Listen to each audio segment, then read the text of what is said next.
கர்த்தருடைய பரிசுத்த நாமத்திற்கு ஸ்தோத்திரம். இந்த நாளிலையும் கர்த்தருடைய வசனத்தை தியானிக்கும்படியாய் கர்த்தர் அடியனுக்கு பாராட்டின தயவுக்காய் கர்த்தர் நன்றியோடு கூட துதிக்கிறேன், ஸ்தோத்திரிக்கிறேன்.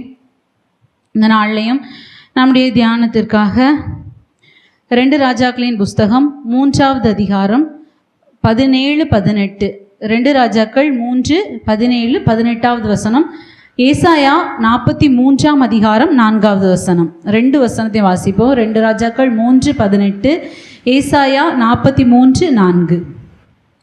நீங்கள் காற்றையும் காணமாட்டீர்கள், மழையையும் காணமாட்டீர்கள், ஆனாலும் நீங்களும் உங்கள் ஆடு மாடுகளும் உங்கள் மிருக ஜீவன்களும் குடிக்கும்படிக்கு இந்த பள்ளத்தாக்கு தண்ணீரால் நிரப்பப்படும் என்று கர்த்தர் சொல்கிறார். இது கர்த்தரின் பார்வைக்கு அற்ப காரியம். மோவாபியரையும் உங்கள் கையில் ஒப்புக் கொடுப்பார். ஏசாயா 43:4. நீ என் பார்வைக்கு அருமையானபடியினால் கனம் பெற்றாய், நானும் உன்னை சிநேகித்தேன். ஆதலால் உனக்கு பதிலாக மனுஷர்களையும் உன் ஜீவனுக்கு ஈடாக ஜனங்களையும் கொடுப்பேன். பார்த்தீங்கன்னா, இந்த இடத்துலேருந்து நம்ம ஒரு வார்த்தையை தான் எடுக்க போகிறோம்.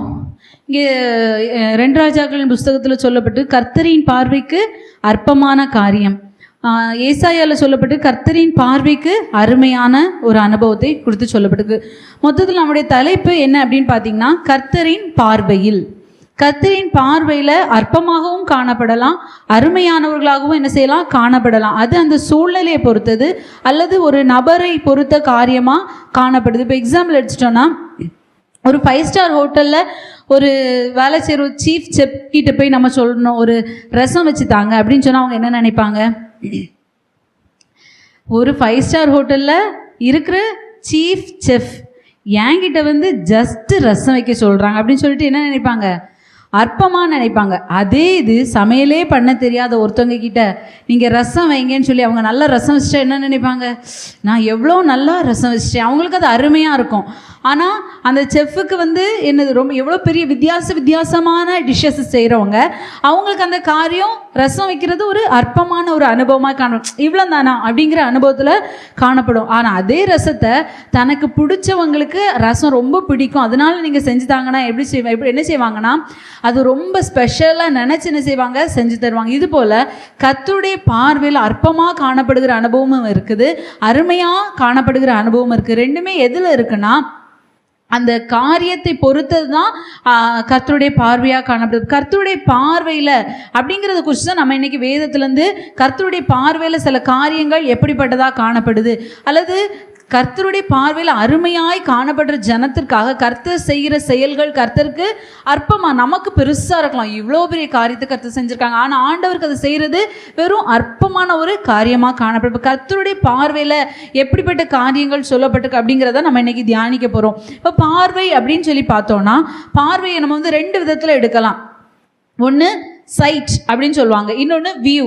சைட் அப்படின்னா என்னென்னா, இப்போ இருக்கிற ப்ரெசண்ட்டை பார்க்குறது. இப்போது நம்ம இங்கே இருக்கோன்னா நீங்கள் எல்லாரும் என்ன பார்த்துட்ருக்கீங்க? நான் பிரசங்கம் பண்ணிகிட்ருக்கேன் அப்படிங்கிற காரியத்தை என்ன செய்றீங்க, பார்க்குறீங்க. நான் என்ன செய்கிறேன், ஜனங்கள் இருக்காங்க, இவ்வளோ பேர் இருக்காங்க, இன்றைக்கி இவங்க வரலை, இவங்க வந்திருக்காங்க அப்படிங்கிறத சொல்லி என்ன பார்க்கும், ஜஸ்ட் இந்த ப்ரெசண்டில் இருக்கிற காரியத்தை என்ன செய்கிறோம், பார்க்குறோம். இதுதான் என்னதுன்னா வெளிப்பிரகாரமான ஒரு பார்வை தான் என்ன சொல்லுவோம், சைட் அப்படின்னு சொல்லுவோம், சாதாரணமாக பார்க்குறது. ஆனால் வியூ அப்படின்னு சொல்லி பார்த்தோன்னா, சிந்தனையோடு கூடிய ஒரு பார்வை, நம்முடைய உள்ளான மனுஷனுக்குள்ள உண்டாகிற ஒரு நோக்கத்தோடு கூடிய ஒரு பார்வையாக காணப்படுது. கடந்த காலம், வருங்காலத்தை குறித்து என்ன செய்வோம், பார்க்குற ஒரு அனுபவத்தை தான் இது வியூ அப்படின்னு சொல்லி நம்ம வந்து எடுத்துக்கலாம். இப்போது நமக்குள்ள 2 விதமான அனுபவம் இருக்கிறது. நம்ம பார்க்குற பார்வையில் 2 விதமான அனுபவம் இருக்குது. தற்காலிகமாகவும் பார்க்குறோம், சம்பவிக்க போகிறது, அல்லது கடந்த காலத்தில் இது சம்பவிச்சு இது நிமித்தம் இனி இப்படிப்பட்ட ஒரு விளைவு வரும் அப்படிங்கிற ஒரு காரியத்தை நம்ம ஒரு தொலைநோக்கு பார்வையில் பார்க்குற ஒரு அனுபவமும் என்ன செய்து காணப்படுகிறது. இப்போ ஒரு எக்ஸாம்பிளுக்கு ஒரு அருவி இருக்குது அப்படின்னு சொல்லி பார்த்தீங்கன்னா, இந்த அருவியை வந்து ஒவ்வொருத்தர் ஒவ்வொரு விதமாக பார்ப்பாங்க. இப்போ எல்லாருடைய பார்வையும் ஒன்று போல் இருக்காது. ஒரு அருவியை வந்து ஒரு டைரக்டர் பார்த்தா என்ன நினைப்பார், இந்த அருவியில் என்ன சீன் எடுக்கலாம், ஒரு சினிமாவுக்கு என்ன சீன் அதில் எடுக்கலாம், ஒரு நல்ல பாட்டுக்கு பேக்ரவுண்டாக எடுக்கலாமா, இல்லை ஒரு பிக்னிக் போகிற மாதிரி ஒரு சீனுக்கு எடுக்கலாமா அப்படின்னு சொல்லிட்டு என்ன செய்வாங்க, அந்த கதைக்காக எப்படி ஒரு சீன் அதில் எடுக்கலாம் அப்படின்னு சொல்லிட்டு ஒரு அருவியை பார்த்தா நினைப்பாங்க. ஒரு என்ஜினியர் அவங்கள எடுத்துக்கிட்டிங்கன்னா அவங்க அதை பார்த்து என்ன நினைப்பாங்கன்னா, இதில் இந்த அருவியிலேருந்து இது இவ்வளோ ஃபாஸ்ட்டாக அந்த தண்ணி பாயுது, இந்த தண்ணியிலேருந்து எப்படி கரண்ட் தயாரிக்கலாம், இதுலேருந்து என்னென்ன செய்யலாம் அப்படின்னு சொல்லிட்டு ஒரு என்ஜினியரோட மைண்ட் வந்து செயல்படும். ஒரு கலெக்டர் அந்த அருவியை பார்க்கும்போது எப்படி பார்ப்பாங்கன்னா, இதுலேருந்து வர்ற தண்ணியை நம்ம எப்படி சேமிக்கலாம், எப்படி அதை சேமிக்கலாம், அதை வந்து நம்முடைய மாவட்டத்துக்கு எப்படி பயன்படுத்தலாம், விவசாயத்துக்கு கொடுக்கலாம், ஜனங்களுக்கு குடிநீராக கொடுக்கலாம், அப்படிப்பட்ட காரியங்களை வந்து என்ன செய்வாங்க, ஒரு கலெக்டர் வந்து யோசிப்பாங்க. அதே இடத்துல வந்து நம்ம ஒரு அரசியல்வாதி அல்லது ஒரு நல்ல ஒரு சிஎம், முதலமைச்சர், அவங்கள நம்ம எடுத்துக்கிட்டோம்னா அவங்க எப்படி பார்ப்பாங்கன்னா, மேலே சொன்ன எல்லா காரியமும் அவங்க மைண்டில் என்ன செய்யும், வந்துட்டு போகும். இந்த ஏரியாவை ஒரு டூரிஸ்ட் ஸ்பாட்டாக மாற்றலாமா, இதில் வர்ற தண்ணியை நம்ம சேமித்து கோடை காலத்தில் நீர் இல்லாமல் கஷ்டப்படுற காலத்தில் ஜனத்துக்கு இதை நம்ம கொடுக்கலாமா, விவசாயத்துக்கு இதை எப்படி பயன்படுத்தலாம், இது எப்படி பாதுகாத்தா என்னென்ன காரியங்கள் இதுலேருந்து கிடைக்கும், இந்த தண்ணியை நம்ம சேமிக்கிற அந்த டேமுலும் கரண்ட் உற்பத்தி பண்ணலாமா, இதில் மீன் வளத்துறை அந்த இதுக்கு பயன்படுத்தலாமா, அப்படி நிறைய காரியங்கள் வந்து என்ன செய்வாங்க, ஒரு நல்ல அரசியல்வாதியாக இருந்தால் அதை குறித்து யோசிப்பாங்க.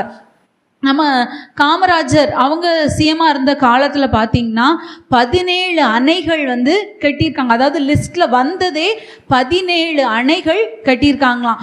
நம்ம மாத்தூர் தொட்டிப்பாலம் இதெல்லாம் கூட அவங்க காலத்தில் கட்டப்பட்டதாக தான் என்ன செய்கிறாங்க சொல்கிறாங்க. அப்படி நல்ல காரியங்கள் என்ன செய்கிறாங்க, திட்டமிட்டு செயல்படுகிற ஒரு அனுபவத்தை பார்க்க முடியும். அவங்களுடைய பார்வை என்னது, ஒரு அருவி இருக்குது, ஒவ்வொருத்தரும் ஒவ்வொரு விதமாக. இப்போது சாதாரண ஒரு மக்கள் போய் பார்த்தா அந்த அருவி எப்படி பார்ப்பாங்க, இதில் குளிக்கிறதுக்கு வசதி இருக்காதா, இதில் போய் நம்ம சேஃபாக எப்படி குளிக்கலாம், எப்படி இதில் என்ஜாய் பண்ணலாம் அப்படின்னு சொல்லி ஒரு சாதாரண ஒரு மனுஷனாக இருந்தால் என்ன செய்வாங்க அப்படின்னு நினைப்பாங்க. ஆனால் இப்போ இருக்கிற ஒரு ஊழல் செய்கிற அரசியல்வாதி அவங்க பார்வையில் எப்படி இருக்கும், இதை எப்படிடா கார்ப்பரேட் கம்பெனிக்கு விற்று பணம் சம்பாதிக்கலாம், டேம் கட்டலாம், பாலம் கட்டலாம் அப்படின்னு சொல்லிட்டு எப்படி அதிலிருந்து கொஞ்சம் பணத்தை அடித்து மாற்றலாம் அப்படின்னு சொல்லி தான் அவங்க என்ன செய்வாங்க, திட்டம் போடுற ஒரு அனுபவம் இருக்கும். ஃபாரின்லலாம் பார்த்திங்கன்னா வீட்டுக்குள்ளே என்ன செய்வாங்க, ஸ்விம்மிங் பூல் கட்டுவாங்க, நீச்சல் குளம் கட்டுவாங்க. ஆனால் நம்ம ஊர்லலாம் பார்த்திங்கன்னா இருக்கிற குளத்தை மூடி அதுக்கு மேலே தான் என்ன செய்கிறாங்க, வீடு கட்டுறாங்க. இது ஜஸ்ட் ஒரு ஃபன்னுக்காக தான். பார்த்திங்கன்னா இது வந்து மனுஷங்களுடைய பார்வை இப்படி வெவ்வேறான விதத்தில் இருக்குது. இதே போல் ஒவ்வொருத்தருடைய காரியங்கள் ஒவ்வொரு போல இருக்க போல கர்த்தருடைய பார்வையும் இதற்கு வேறுபட்ட வித்தியாசமான ஒரு அனுபவத்தை தான் காண்பிக்கக்கூடியதாக இருக்குது. எல்லாருடைய பார்வையும் ஒன்று போல இருக்கிறது இல்லை. இப்போ ஆனால் கர்த்தருடைய பார்வையை நம்ம பார்க்கும்போது பார்த்திங்கன்னா ஸ்டார்டிங்கில் நம்ம சூழ்நிலை எப்படி இருக்கு அப்படின்னு இருக்கும். ஆனால் அந்த சூழ்நிலையுடைய முடிவை பார்க்கும்போது அங்கே தான் கர்த்தருடைய பார்வையோட ரிசல்ட்டை என்ன செய்ய முடியும், நம்ம பார்க்க முடியும். ஓ, இதுக்காக தான் ஆண்டவர் இதை செஞ்சுருக்காங்க அப்படிங்கிறத நம்ம என்ன செய்ய முடியும், கடைசியில் தான் பார்க்க முடியும். இப்படி வேதத்திலிருந்து கர்த்தருடைய பார்வையை குறித்து நம்ம பார்க்கலாம். முதலாவதாக பார்த்தா லூக்கா எழுதின சுவிசேஷம் 8வது அதிகாரம் 49, 52, 53 வாசிக்கும் போது லூக்கா 8, 49, 52, 53.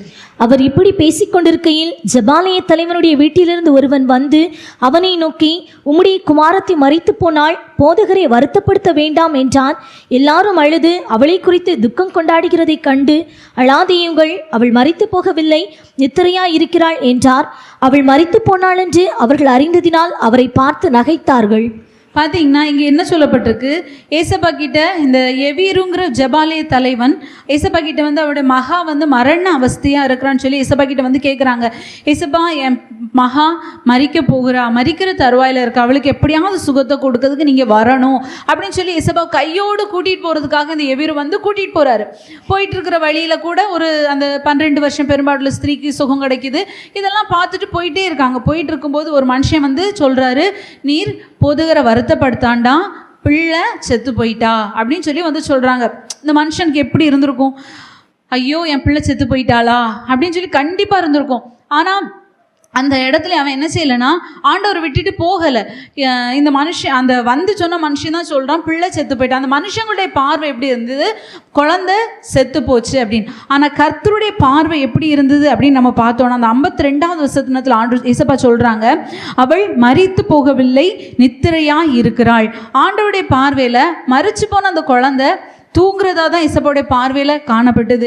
பார்த்தீங்கன்னா இந்த மனுஷன் எவ்வளோ அழுதுட்டு இருந்திருப்பான். அங்கே போகும்போது பார்த்தா அந்த அந்த அந்த குழந்தையோட அம்மா கூட என்ன செஞ்சுருப்பாங்க, அழுதுட்டு தான் இருந்திருப்பாங்க. ஏசப்பா என்ன செஞ்சாங்க, எல்லாரையும் வெளியே போக சொல்லிட்டு குழந்தை மறிக்கலை, நித்திரையாக இருக்கிறா அப்படின்னு. இப்போ குழந்தை செத்து போச்சுன்னு குழந்தைக்கு பாடியை வச்சு அழுதுட்டு இருக்கவங்களுக்குலாம் எப்படி இருக்கும்? குழந்தை செத்து போய் கிடக்குது, இவர் குழந்தை சாகலை தூங்குதுன்னு சொல்கிறாரு அப்படின்னு சொல்லிட்டு ஏசப்பா என்ன செஞ்சுருப்பாங்க, முறுமுறுத்திருப்பாங்க. ஆனால் ஏசப்பா அது எதையுமே பொருட்படுத்தலை. அந்த விசுவாசியாத அந்த ஜனத்தை என்ன செஞ்சாங்க, வெளியே போக சொல்லிட்டு ஏசப்பாவும் சீஷர்களும் அந்த குழந்தையுடைய அப்பா அம்மா மாத்திரம் தான் என்ன செஞ்சாங்க, வீட்டுக்குள்ளே போனாங்க. வீட்டுக்குள்ளே போனப்போ ஏசப்பா என்ன செஞ்சாங்க, அந்த பிள்ளையை கையை பிடிச்சி சிறு பெண்ணே எழுந்துரு அப்படின்னு சொன்னப்போ அந்த குழந்தை என்ன செய்தது, எழுந்துருச்சு. தூங்கிட்டு இருந்த ஒரு பிள்ளை எழும்புறது போல அந்த பிள்ளை எழும்புச்சு. நம்முடைய வாழ்க்கையிலையும் கூட இப்படிப்பட்ட வியாதியின் பாதைகள் கர்த்தருடைய அற்புதத்தை நம்முடைய வாழ்க்கையில் விளங்க செய்வதற்கு ஏதுவாக என்ன செய்யலாம், வந்திருக்கலாம். நம்ம நினைப்போம், ஐயோ இந்த வியாதியின் பாதையில் நான் செத்து போயிடுவேன், ஐயோ என் பிள்ளை செத்து போயிடும், என் கணவனார் செத்துருவாங்க, என் மனைவி இறந்து போயிடுவாங்க, என் குடும்பத்தார் மறிச்சு போயிடுவாங்க, இந்த சிச்சுவேஷனில் காப்பாற்ற யாருமே இல்லை, யாராலையும் சுகம் தர முடியாது, டாக்டர்ஸ் கூட கைவிட்டாங்க. கொடிய வியாதியின் பாதையில் கடந்து போனவங்களுக்கு தான் இந்த அனுபவம் புரியும். பிழைப்போமாங்கிறதுக்குரிய வழியே இருக்கிற சங்கீதக்காரன் அதனால தான் சங்கீதம் 23 சொல்கிறாரு, மரண பள்ளத்தாக்கில் நான் போகும்போது தேவரீர் என்னோடு கூட இருந்தீர். நம்முடைய வியாதியின் பாதையில் ஏசப்பா நம்ம கூட இருந்தாங்கன்னா நிச்சயமாக என்ன செய்ய முடியும், அந்த கண்ணீரின் அனுபவத்தை ஏசப்பா நமக்கு மாற்றுவாங்க. கொடிய வியாதியாகியப்பாங்க, கேன்சர் அனுபவத்தில் நிறைய பேர் இந்த நாட்களில் மறிச்சு போய் கொண்டிருக்காங்க. அப்படிப்பட்ட அனுபவங்களை போறவங்க, அவங்கள சார்ந்த குடும்பத்தினருக்கு இப்படிப்பட்ட கண்ணீரின் பாதைகள் இருக்கும். கர்த்தருடைய அற்புதம் விளங்குவதற்கு ஏதுவான பார்வையாய் கர்த்தருடைய பார்வை காணப்பட்டது. நம்ம கர்த்தருடைய பார்வையில் அருமையானவர்களாய் காணப்படும் போது நமக்கு சுகத்தை தருவது இயேசுவுடைய பார்வையில் அற்பமான காரியமாய் காணப்படுகிறது. பாருங்க, அதுக்கு நம்மக்கிட்ட தேவை என்னதுன்னா ஒன்னே ஒண்ணுதான், விசுவாசம் மாத்திரம் இருந்தா போதும். இந்த விசுவாசம் தேவனுடைய பார்வையை நமக்கு தரக்கூடியதாய் காணப்படுது. இப்போ பார்த்தீங்கன்னா இந்த அப்பா ஏசப்பா கூட போயிட்டு இருக்காங்க. இந்த மனுஷன் சொல்லிட்டாங்க குழந்தை செத்து போச்சுன்னு. ஏசப்பா உடனே சொல்றாங்க குழந்தை நித்திரையா இருக்குது. அப்போ இந்த அப்பாவுக்குள்ள ஒரு விசுவாசம் வந்திருக்கும். ஆண்டவரே சொல்லிட்டாங்க, கண்டிப்பா என் பிள்ளை என்ன செய்யாது, சாகாது. அற்புதத்தை செய்கிற இயேசுவே சொல்லிட்டாங்க, ஏசப்பாவே இதை சொல்லிட்டாங்க, அதனால என் பிள்ளை என்ன செய்யாது, சாகாது. இதே போல நம்ம கர்த்தருடைய வார்த்தை ஒவ்வொன்றையும் நம்ம பிடித்து கொண்டா ஏசப்பா இந்த வார்த்தையை சொல்லியிருக்காங்க, எனக்கு சுகம் தருவாங்க, உன் கண்ணீரை கண்டேன், நான் உன்னை சுகமாக்குவேன் அப்படின்னு சொல்லியிருக்காங்க. அப்படி நான் ஏசப்பாவுடைய சமூகத்தில் நான் என் வியாதி மாறும்படியா நான் கண்ணீர் விட்டேன்னா நிச்சயமா என் வாழ்க்கையில் ஏசப்பா என்ன செய்வாங்க, அற்புதத்தை செய்வாங்க. நம்முடைய கண்ணீரின் பாதை கழிப்பாய் மாற்றப்படுவதற்கு தான் இயேசப்பா என்ன செய்கிறாங்க, நம்மளோடு கூட இருந்து நம்மை பார்த்து நம்மளை நடத்தக்கூடியவங்களாக காணப்படுறாங்க. நம்ம லாசரு எடுத்துக்கிட்டால் மறித்து 4 நாள் ஆயிடுச்சு. பார்த்தீங்கன்னா இயேசப்பா 4 நாள் கழித்து தான் வர்றாங்க. அப்போ உடனே அவங்க அக்கா சொல்கிறாங்க, இயேசப்பா 4 நாள் ஆயிடுச்சே நாருமே அப்படின்னு சொல்கிறாங்க. பார்த்தீங்கன்னா அக்கா, கூடி பிறந்த அக்கா தான், அன்பாக இருந்த அக்கா தான். அவங்களுக்கு என்ன சொன்னது, தம்பி செத்து 4 நாள் ஆயிடுச்சு, அடக்கம் பண்ணியாச்சு, இப்போ கல்லறையை திறந்தா நாற்றம் அடிக்கும், திறக்க வேண்டாம் அப்படிங்கிற ஒரு அனுபவத்தில் தான் என்ன செய்கிறாங்க, சொல்கிறாங்க. நம்முடைய வியாதியின் பாதையில் நம்மளை பார்த்து மற்றவங்க கூட சொல்லலாம், இதுக்கு மேலே அவங்க பிழைக்கவே மாட்டாங்க, வாய்ப்பே இல்லை, இதுக்கு மேலே நம்ம அழுதும் பிரயோஜனம் இல்லை, ஹாஸ்பிட்டல் கொண்டு போய் செலவு பண்ணியும் பிரயோஜனம் இல்லை, பேசாமல் இருக்க வேண்டியது அப்படின்னு சொல்லலாம். ஆனால் நமக்குள்ள விசுவாசம் இருந்தால் நிச்சயமாக நம்முடைய வியாதி எப்பேற்பட்ட வியாதியாக இருந்தாலும் சரி, எப்படிப்பட்ட கண்ணீரின் பாதையாக இருந்தாலும் சரி, ஏசப்பா என்ன செய்வாங்க, நமக்கு அற்புதம் செய்ய வல்லவராக காணப்படுவாங்க. அதனால தான் சங்கீதத்தில் சொல்லியிருக்கு, அழுகையின் பள்ளத்தாக்கை உருவ நடந்து அதை நீரூற்றாக்கி கொண்டார்கள், அழுகையும் குளங்களை நிரப்பும், அவர்கள் பலத்தின் மேல் பலன் அடைந்தார்கள் சொல்லப்பட்டிருக்கு. நம்ம கர்த்தருடைய சமூகத்தில் மாத்திரம் நம்ம கண்ணீர் விட்டால் கர்த்தருடைய அற்புதம் நிச்சயமாக என்ன செய்யும், நம்ம வாழ்க்கையில் நிகழும். இதுக்கு எக்ஸாம்பிளாக நம்ம சபையிலேருந்தே நம்ம சொன்ன ரத்னா ஆண்டி சொல்லலாம். அவங்க கடந்து இந்த வருஷம் தொடங்கும் போது ரொம்ப நல்ல ஹெல்த்தியாக இருந்தாங்க. அவங்கள போல ஒரு ஹெல்த்தியான ஒரு ஆள் இப்போ சபையில் ஒரு லேடின்னு சொன்னால் ரொம்ப குறைவு. அவங்க அவ்வளோ ஆம்பளை போல் வேலை செய்கிறவங்க. ஆனால் பார்த்தீங்கன்னா ஒரு வியாதியின் ஒரு பாதை அவங்க அதை பெருசாக கூட எடுக்கலை. ஜஸ்ட் கால் வலி வேலை செய்கிறதுனால அப்படி சொல்லி அந்த அது ஈஸியாக கடந்து போனாங்க. ஆனால் பார்த்தீங்கன்னா கொஞ்ச நாள் ஆகும்போது அது ஒரு கொடிய வியாதியின் பாதை, அவங்க போன கண்ணீரின் பாதை, அவங்க பிள்ளைங்க போன கண்ணீரின் பாதை, சபையார் அவங்களுக்காக கண்ணீர் விட்டோம். ஆண்டவர் அந்த ஜெபத்தை கேட்டு இன்னைக்கு அவங்கள ஒரு முழு சாட்சியாய், எத்தனையோ நம்ம வெளியே சாட்சியாக கேட்டிருப்போம், ஆனால் இன்னைக்கு நம்ம சபையில் கண்கண்ட சாட்சியாய் கர்த்தர் அவங்களை என்ன செஞ்சுருக்காங்க, நிறுத்தியிருக்காங்க. இதற்கு காரணம் என்னன்னா, நம்ம ஒவ்வொருவரும் ஆண்டோடைய சமூகத்தில் அவங்களுக்காக மஞ்சாடின அந்த மஞ்சாட்டு தான். கர்த்தர் நமக்கு என்ன செஞ்சுருக்காங்க, ஒரு பெரிய அற்புதமாக இன்னைக்கு அவங்களுக்கு அந்த வியாதியின் ஒரு பாயிண்ட்டுக்கு கூட இல்லைன்னு சொல்கிற அளவுக்கு கர்த்தர் அற்புத சுகத்தை கொடுத்துருக்காங்க. ஹல்லேலூயா. இப்படி நம்முடைய வாழ்க்கையில கடந்து போகிற வியாதியின் அனுபவத்தில் கர்த்தர் என்ன செய்வாங்க, நமக்கு அற்புத சுகத்தை தரக்கூடியவங்களாக காணப்படுறாங்க. ரெண்டாவதா பார்த்தோன்னா யோவான் சுவிசேஷம் 6வது அதிகாரம் 9-13 வரை வாசிக்கும்போது, யோவான் 6:9-13 வரை வாசிங்க. இங்கே ஒரு பையன் இருக்கிறான், அவன் கையில் 5 வார்கோதுமை அப்பங்களும் 2 மீன்களும் உண்டு, ஆனாலும் அவைகள் இத்தனை ஜனங்களுக்கு எம்மாத்திரம் என்றான். இயேசு ஜனங்களை உட்கார வையுங்கள் என்றார். அந்த இடம் மிகுந்த புல்லுள்ளதாய் இருந்தது. பந்தியிருந்த புருஷர்கள் ஏறக்குறைய 5000 பேராய் இருந்தார்கள்.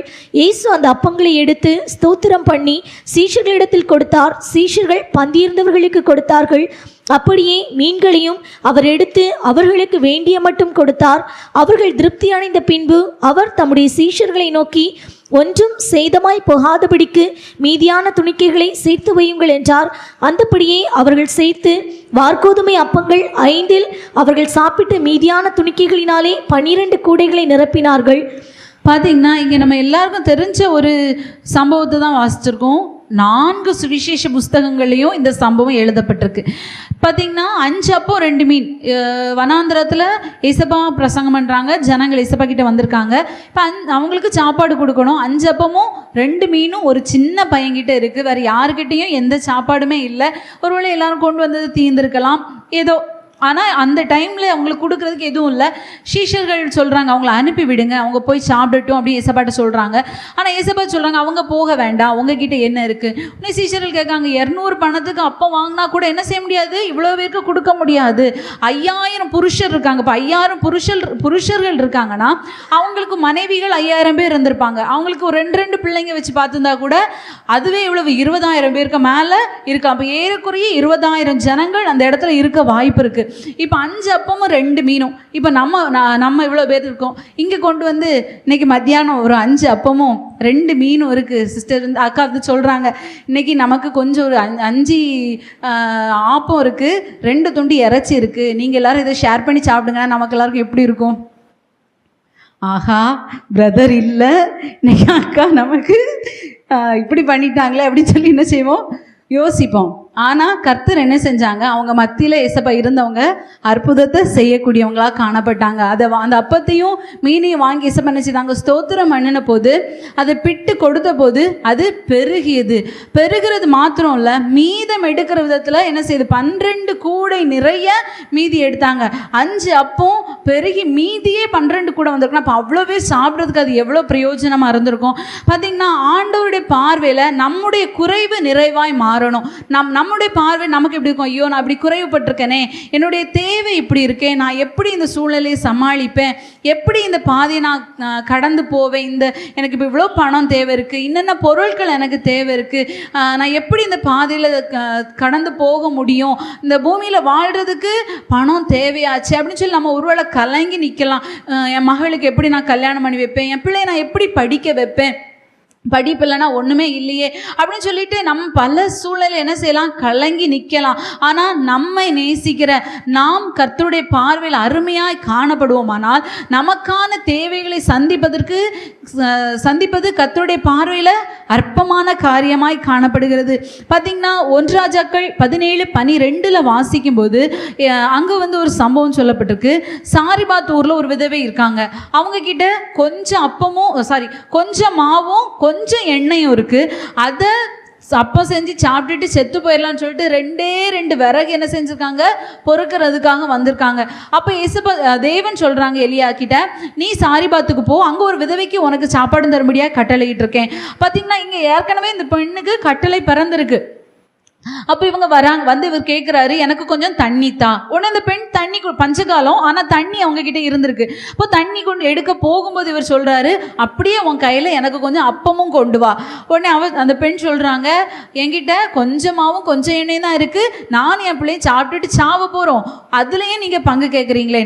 உடனே இந்த எலியா சொல்றாரு, நீ போய் முதல்ல ஒரு சின்ன அப்பத்தை நீ சொல்றதுபடியே செய்யுமா, நீ சாப்பிட்டுட்டு சாவுங்க, ஆனால் அதுக்கு முன்னாடி நீங்கள் சாவுறதுக்கு முன்னாடி ஒரு நன்மை செஞ்சுதான் நினச்சி எனக்கு ஒரு சின்ன அப்பம் நீ செய்கிறதுல முதல்ல ஒரு சின்ன அப்பத்தை எனக்கு செஞ்சுத்தா அப்படின்னு சொல்லிட்டு சொல்கிறாங்க. மாவும் எண்ணெயும் என்ன செய்யாது, குறையாது, பெருகும்னு சொல்லலை, குறையாது அப்படின்னு சொல்கிறாங்க. அந்த பஞ்சகாலம் முடிகிற வரைக்கும் அந்த பெண்ணும் அவருடைய மகனும் அவங்க குடும்பத்தார் எல்லாரும் எலியாவும் என்ன செய்ய சாப்பிட்டு திருப்தியாக வாழ்வதற்கு ஏற்ற விதத்தில் அந்த எண்ணெய் மாவு என்ன செய்யல, குறையவே இல்லை. எடுக்க அது குறைவில்லாததாகவே என்ன செய்தது, காணப்பட்டது. நம்முடைய வாழ்க்கையிலையும் கூட நம்முடைய தேவைகள் சந்திக்கப்படுவதற்கு கர்த்தர் மேலே கர்த்தர் எனக்காக யாவையும் செய்து முடிப்பார் அப்படிங்கிற ஒரு விசுவாசம் நம்முடைய வாழ்க்கையில் காணப்படணும்.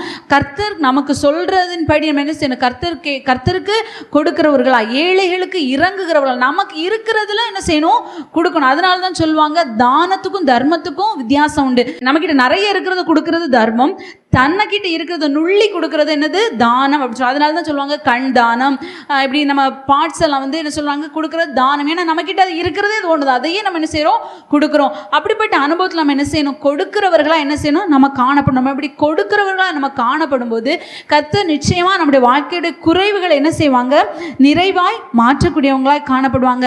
எலியாவுடைய காலத்தில் கூட இதே மாதிரி ஒரு சம்பவம் நடந்தது. 2 ராஜாக்கள் 4 வாசித்தோம்னா அங்கே 20 அப்பமும் கொஞ்சம் தாழ்கதிரும் இருக்கு. அப்போ 100 பேருக்கு அந்த சாப்பாடை கொடுக்க சொல்றாங்க. உடனே அந்த வேலைக்காரர் இது எப்படி கொடுக்க முடியும் கேட்குறாங்க. உடனே ஆனா எலியா சொல்றாரு, நீ நான் சொன்னது போல கொண்டு கொடு.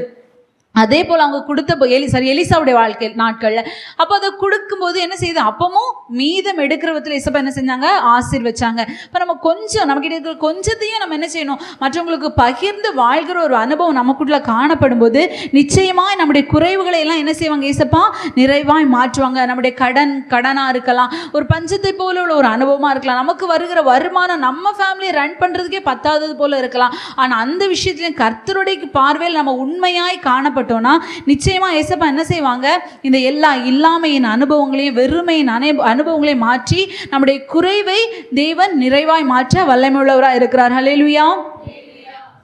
3ஆவதா பார்த்தோம்னா யாத்ராகமத்தின் புஸ்தகம் 14ஆம் அதிகாரம் 2வது வசனம் வாசிக்கும்போது, யாத்ராகமம் 14:2 வாசிக்கும்போது, நீங்கள் திரும்பி மிக்தோலுக்கும் சமுத்திரத்துக்கும் நடுவே பாகால் செபோனுக்கு முன்பாக இருக்கிற ஈரோத் பள்ளத்தாக்கின் முன்னடியிலே பாளையம் இறங்க வேண்டும் என்று இஸ்ரவேல் புத்திரருக்கு சொல்லு, அதற்கு எதிராக சமுத்திரக்கரையிலே பாளையம் இறங்குவீர்களாக.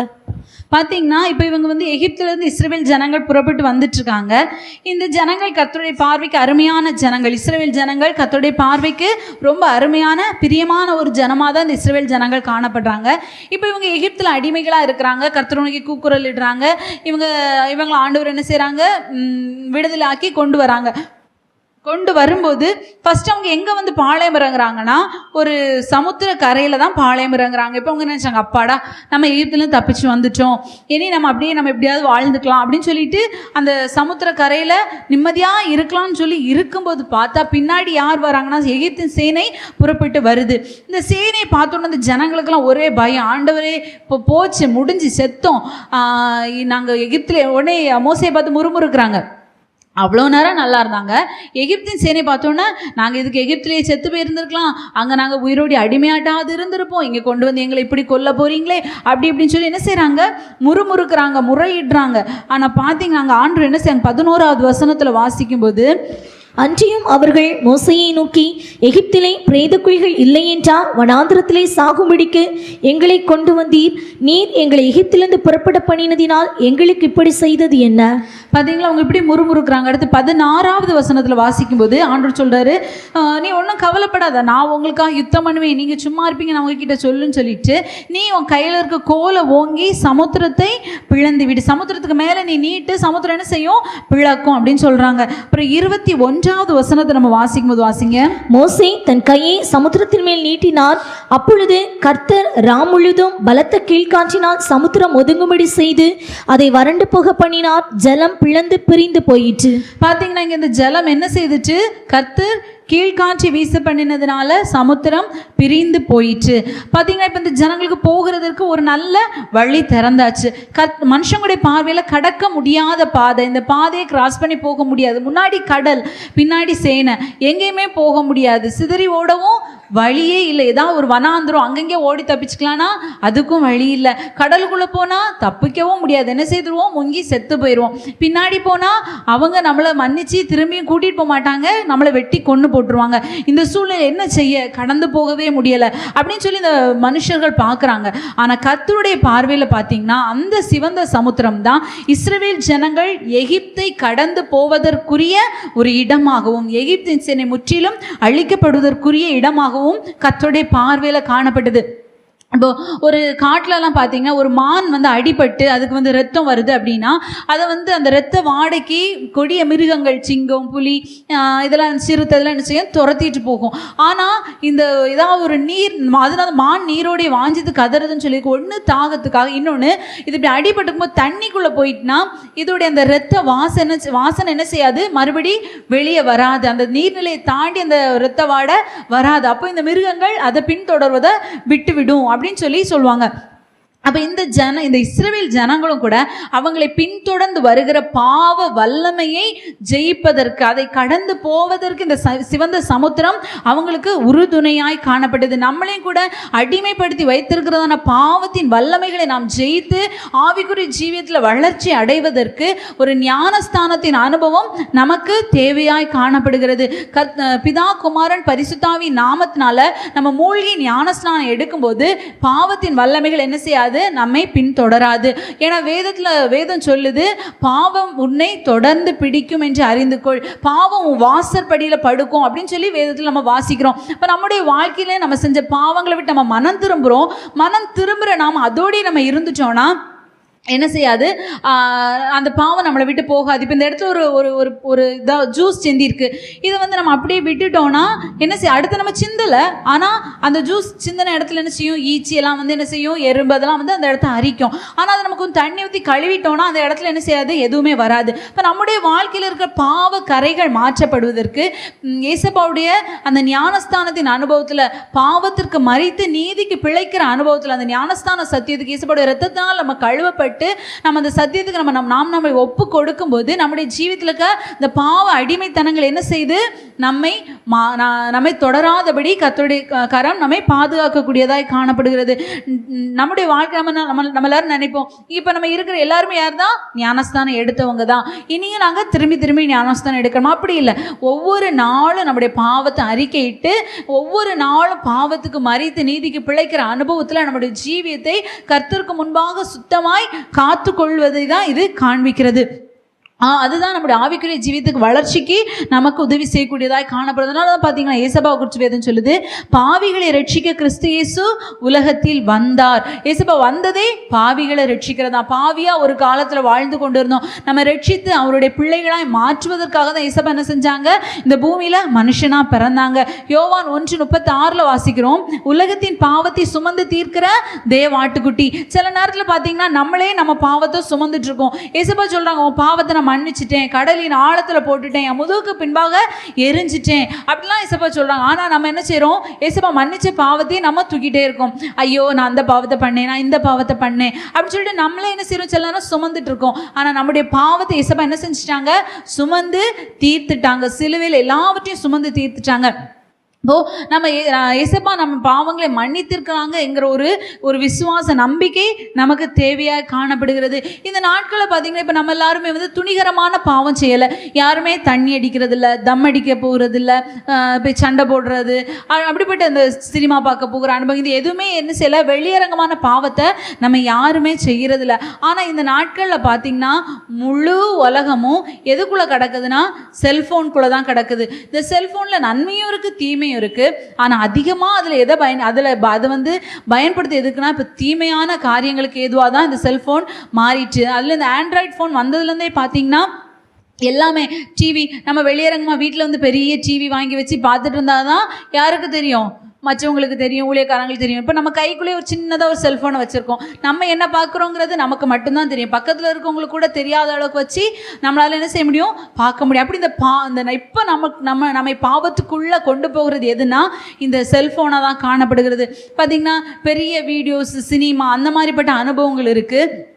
அந்த அனுபவங்களை விட பார்த்தீங்கன்னா இப்போ பார்த்தீங்கன்னா எல்லோரும் என்ன செய்கிறோம், ஷார்ட்ஸ் 1 minute இருக்குது. அந்த 1 நிமிஷத்துக்குள்ளே தான் பார்த்து டைம் என்ன செய்யுது, போயிட்டே இருக்குது. நன்மையாக தான் பார்க்க ஆரம்பிக்கிறோம். ஆனால் கொஞ்சம் கொஞ்சமாக சாத்தான் என்ன செய்கிறான், நம்மளை அந்த தீமைக்குள்ளே கொண்டு போகிற ஒரு அனுபவத்தை இந்த நாட்களில் பார்க்க முடியுது. ஆனால் உண்மையான மனம் திரும்புதல் நமக்குள்ளே உண்டானா அந்த அனுபவத்தை நம்ம என்ன செய்ய மாட்டோம், திருப்பி அதை நம்மளை தொடர்வதற்கு கர்த்தர் நம்மளை என்ன செய்ய மாட்டாங்க, விடவே மாட்டாங்க.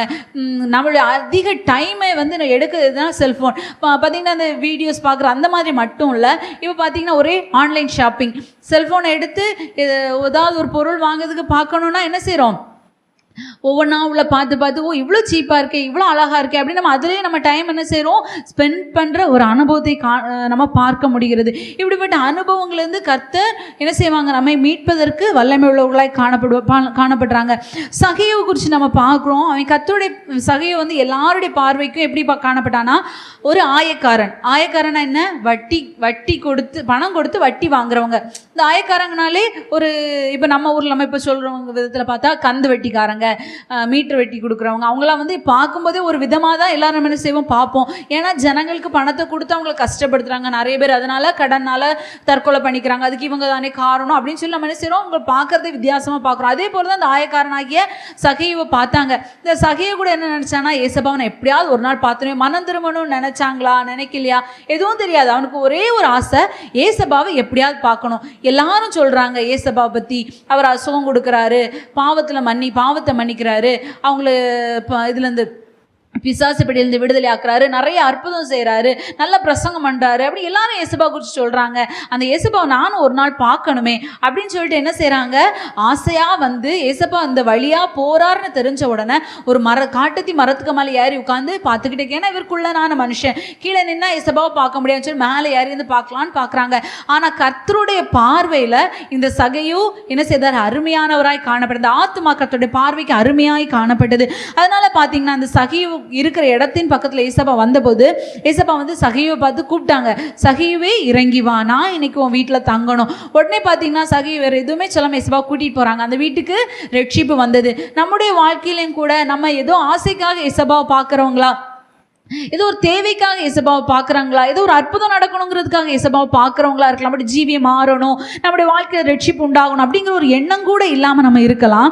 ஆனால் பார்த்தீங்கன்னா கர்த்தர் நம்மை பார்ப்பது நம்முடைய ஆத்மாவை தான். நம்முடைய ஆத்மா கெட்டு போகக்கூடாது, நம்முடைய ஆத்மா தேவனுக்குரியதாய் மாற்றப்படணும், நம்முடைய ஆத்மா ரட்சிக்கப்படணும். அப்படிங்கிறதுக்காக ஏசப்பா என்ன செய்கிறாங்க, நம்மை தேடி வந்து தம்முடைய இரத்தத்தால் கழுவி மீட்டு அவருக்குரிய சொந்த ஜனமாய் நம்மை மாற்றுறாங்க. வேதத்தில் கூட நம்ம பார்க்கிறோம், இந்த ஏசப்பா வந்து ஆயக்காரோட பந்தி இருந்தபோது இவர் பாவிகளுக்கும் ஆயக்காரனுக்கும் சிநேகிதன் அப்படின்னு சொல்லி ஏசப்பா பார்த்து சொன்னாங்க. அது மட்டும் இல்லை, மத்தேயு 21:31 வேதம் சொல்லுது, இவங்க தான் இந்த ஆயக்காரர் வேசிகளும் பரலோக ராஜ்யத்தில் பிரவேசிப்பாங்க.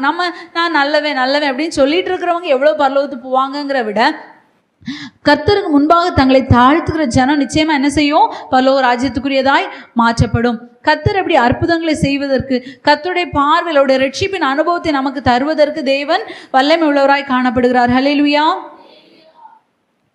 துதிப்போம் சபையோரே, இந்த ரட்சிப்பை தந்தை சுவையே, பாடி துதிப்போம் சபையோரே, இந்த ரட்சிப்பை தந்தை சுவையே. நம் வாழ்நாளில் இதுவே கொண்டாட்டம், பூவில் எங்கும் கிடையா பெரும் பாக்கியம். நம் வாழ்நாளில் இதுவே கொண்டாட்டம், பூவில் எங்கும் கிடையா பெரும் பாக்கியம். பாடி துதிப்போம் சபையோரே, இந்த ரட்சிப்பை தந்தை சுவையே, பாடி துதிப்போம் சபையோரே, இந்த ரட்சிப்பை தந்தை சுவையே. ஏசப்பா நமக்கு தந்திருக்கிற ரட்சிப்பின் அனுபவத்தை நம்ம காத்துக்கொள்ள வேண்டியது அவசியமாய் காணப்படும். எத்தனையோ பேர் தங்களுக்கு கொடுக்கப்பட்ட ரட்சிப்பின் மேன்மை அறியாதவர்களாக என்ன செய்கிறாங்க, அதை போக்கடித்து கொண்டு இருக்கிறாங்க. அப்படிப்பட்டவர்களாக நம்ம காணப்படக்கூடாது. ஏசப்பா நமக்கு தந்திருக்கிற ரட்சிப்பை ஒவ்வொரு நாள் அந்த ரட்சிப்பின் மேன்மை உணர்ந்து அதை காத்துக்கொள்ள வேண்டியது அவசியமாய் காணப்படுகிறது. 4வதாக பார்த்தோன்னா தானியேலின் புஸ்தகம் 3வது அதிகாரம் 12, 17, 18 வாசிக்கும்போது வாசிங்க. நாங்கள் ஆராதிக்கிற எங்கள் தேவன் எங்களை தப்புவிக்க வல்லவராயிருக்கிறார். அவர் எரிகிற அக்கினி சூளைக்கும் ராஜாவாகிய உம்முடைய கைக்கும் நீங்களாக்கி விடுவிப்பார். விடுவிக்காமற் போனாலும் நாங்கள் உம்முடைய தேவர்களுக்கு ஆராதனை செய்வதும் இல்லை, நீர் நிறுத்தின பொற்சிலையை பணிந்து கொள்வதும் இல்லை என்கிறது ராஜாவாகிய உமக்கு தெரிந்திருக்க கடவுது என்றார்கள். பார்த்தீங்கன்னா இங்கே நம்ம என்ன பார்க்குறோம் சொல்ல, நம்ம எல்லாமே தெரிஞ்ச சம்பவங்கள் தான். சாத்ராக் மேஷாக் ஆபேத்நேகோ இவங்க வந்து அந்த ராஜா நிறுத்தின பொற்சிலையை பணிந்து கொள்ளலை அப்படின்னு சொல்லிட்டு இவங்களுக்கு மேலே பொறாமப்பட்டு ஒரு கூட்டம் ராஜா கிட்ட போய் சொல்லி கொடுக்குறாங்க. 12வது வசனத்தில் பொற்சிலையை அவங்க பணிந்து கொள்ளாமல் இருக்கிறார்கள். இது அறிஞ்சோன்னா ராஜா என்ன செய்யறோம், அவங்கள மறுபடியும் கூப்பிட்டு நான் இப்போ எல்லாம் வாசிப்பேன், நீங்கள் பணிந்து கொள்ளணும். உடனே அவங்க சொல்கிறாங்க நாங்கள் அப்படி பணிந்து கொள்ள மாட்டோம், அதை குறித்து உங்களுக்கு எந்த உத்தரவும் சொல்ல வேண்டியது எங்களுக்கு அவசியமே கிடையாது. ஒரு ராஜா கிட்ட போய் இப்படி அங்கே அந்த தேசத்தில் அதிகாரிகள் பிடிச்சோன்னா எப்படி இருக்கும்? இந்த ராஜாக்கு பயங்கரமான கோபம் வந்து சொல்கிறான், சூளையை சாதாரணமாக இல்லை 7 மடங்கு சூடாக்குங்கன்னு சொல்லிட்டு இவங்களை தூக்கி சூளைக்குள்ளே போட்டாங்க. இவங்களை தூக்கிட்டு போன பராக்கிரமசாலிகள் செத்து போயிட்டாங்க. ஆனால் இவங்க சூளைக்குள்ளே நல்லா சூப்பராக ஜம்முன்னு ஏசி ரூமில் சுற்றுற மாதிரி சுற்றிக்கிட்டு இருக்கிறாங்க. அவங்க கூட யார், தேவனும் இவங்க கூட உலாவுகிற ஒரு அனுபவத்தை நம்ம அங்கே பார்க்குறோம். இதே போல் தானியேலுடைய வாழ்க்கையை நம்ம எடுத்துக்கிட்டோன்னா தானியேலுக்கு மேலே பொறாமை கொண்டு தானியேல் வந்து ராஜாவுக்கு 2வதான ஒரு அதிகாரியாய் அந்த பாபிலோன் தேசத்தில் காணப்படுறாரு. அவருக்கு விரோதமாக ஒரு கூட்டம் என்ன செய்கிறாங்க, பிளான் பண்ணி அவர் எப்படியாவது மாட்ட வைக்கணும்னு சொல்லியே ஒரு கட்டளையை பறக்க வைக்கிறாங்க. 30 நாள் ராஜாவை தவிர யாரையும் வணங்கக்கூடாது அப்படின்னு சொல்லிட்டு ஒரு கட்டளையை பறக்க வச்சு இந்த தானியேலை மாட்ட வைக்கிறாங்க. எல்லாம் நடந்த போதும் இவங்க என்ன செய்யலாம், தானியேல் வந்து அதை கண்டுக்கவே இல்லை. அவர் எப்பவும் போல ஜெபம் பண்ணக்கூடியவராய் காணப்பட்டார். உடனே இப்போ வந்து தானியேலை குறித்து சொல்கிறாங்க இப்படி அவர் செஞ்சுட்டாருன்னு. உடனே தூக்கி என்ன செய்கிறாங்க, சிங்க கபில போடுறாங்க. அந்த ராஜாவுக்கு ரொம்ப சங்கடம். ஐயோ ஒரு நல்ல மனுஷன், இவனை மாட்ட வைக்கிறதுக்காகவே இவங்க பிளான் பண்ணி இப்படி பண்ணிட்டாங்களே. ஆனால் அந்த ராஜா கையெழுத்து போட்டதை மாற்ற முடியாது. அதனால என்ன செய்துட்டாங்க, சிங்க கபில போடுகிற அனுபவம். இதுக்குள்ளே போன சிங்க கபிக்குள்ளே போன தானியேலுக்கும் எந்த சேதமும் இல்லை. அக்னி சூளைக்குள்ளே போன சாத்ராக் மேஷாக் ஆபேத்நேகோவுக்கும் எந்த பிரச்சனையும் இல்லை. எல்லாருமே என்ன செய்றாங்க, ரொம்ப சேஃபாக இருக்கிறாங்க. வெளியே இருந்தவங்க கூட பார்த்தீங்கன்னா தூக்கி கொண்டு போட போனவங்களுக்கு கூட உயிர் போயிட்டு, ஆனால் உள்ளே போனவங்களுக்கு ரொம்ப சேஃபாக இருந்து. 2வது இந்த தானியேலை வந்து தானியேலுக்கு விரோதமாக செயல்பட்டவங்களை பிடிச்சி சிங்க கெபிக்குள்ளே போட்டாங்க. கெபிக்கு கீழே போகிறதுக்கு முன்பாகவே சிங்கங்கள் அவர்களை என்ன செய்துட்டு சேதப்படுத்தி அவங்கள சாப்பிட்டுட்டு அப்படின்னு சொல்லி நம்ம வேதத்தில் வாசிக்க முடியும். இந்த காரியத்தில் நம்ம எதை பார்க்குறோன்னா, நம்ம கர்த்தருடைய பார்வையில் அருமையானவர்களாய் காணப்பட்டால் நமக்கு வருகிற எந்த சோதனையிலும் நமக்கு எந்த சேதமும் வராதபடி நம்மை காப்பது கர்த்தருடைய பார்வைக்கு அற்ப காரியம். இப்போ நம்ம சொல்கிறோம் சிங்க கெபில் ஏசவா காப்பாற்றிட்டாங்கன்னு பெருசாக சொல்லுவோம், நமக்கு அது எப்படி பெரிய விஷயம். ஆனால் கர்த்தருடைய பார்வையில் ஏசப்பட்ட சொல்லுவாங்க, சிங்கத்துக்கு வாயை ஆண்டவர் கட்டி தூதன் அனுப்பிப்பேன், போய் அதோட வாயை கட்டி போடு அப்படின்னு சொல்லி இசபா சொல்லி விட்டுருப்பாங்க. தூதன் வந்து வாயை கட்டி போட்டாரு. தானியேலுக்கு எந்த பிரச்சனையும் இல்லை. அக்கினிக்குள்ளே போடுறாங்க. ஆண்டவர் அந்த அக்கினி அப்படி என்ன அவங்களுக்கு எந்த சேதமும் உண்டு பண்ணாத ஒரு அக்கினியாக என்ன செஞ்சுட்டாங்க, ஏசபா மாற்றிட்டாங்க. பார்த்தீங்கன்னா மோசேயுடைய காலத்தில் இந்த அக்கினியை நம்ம வந்து கம்பேர் பண்ணலாம். இந்த மோசே ஆடு மேய்ச்சிட்டு இருக்கும்போது கூட அங்கே என்ன செய்தது, ஒரு முட்செடி ஜுவாலித்து எரிஞ்சுது. ஆனால் அந்த முட்செடி என்ன செய்யலை, வெந்து போகவோ கருகி போகவோ இல்லை. அதே அந்த தேவனுடைய வல்லமை இந்த சூளைக்குள்ளே என்ன செய்து காணப்படக்கூடியதாக காணப்படும். ஏன்னா தேவன் அந்த இடத்துல வந்தாங்க, சூழ்நிலை அப்படியே மாறி. இப்ப இந்த பாபிலோன் என்பது எதை காண்பிக்கிறதுன்னு சொல்லி பார்த்தீங்கன்னா இந்த உலகத்தை தான் காண்பிக்கிறது. பாபிலோன் என்பது இந்த உலகத்திற்கு அடையாளமாய் காணப்படுகிறது. இவங்க எல்லாரும் இந்த பாபிலோனுக்கு அடிமைகளாக தான் கொண்டு வரப்பட்டிருந்தாங்க. ஆனால் அந்த இடத்துல ஆண்டவர் அவங்களை என்ன செஞ்சாங்கன்னா 1வது அதிகாரம் 3வது வசனத்தில் வாசித்தா ஆண்டவர் அந்த தொடக்கத்திலே அவங்கள உயர்த்தி வைக்கிறாங்க. அவங்க வந்து எந்த மாசில்லாதவர்கள், அழகானவர்கள், ஞானத்தில் தேறினவங்க, அறிவில் சிறந்தவங்க, கல்வியில் நிபுணர், ராஜாவின் அரமனையில் சேவிக்க திறமை உள்ளவர்களாக இந்த வாலிபர்கள் காணப்பட்டாங்க.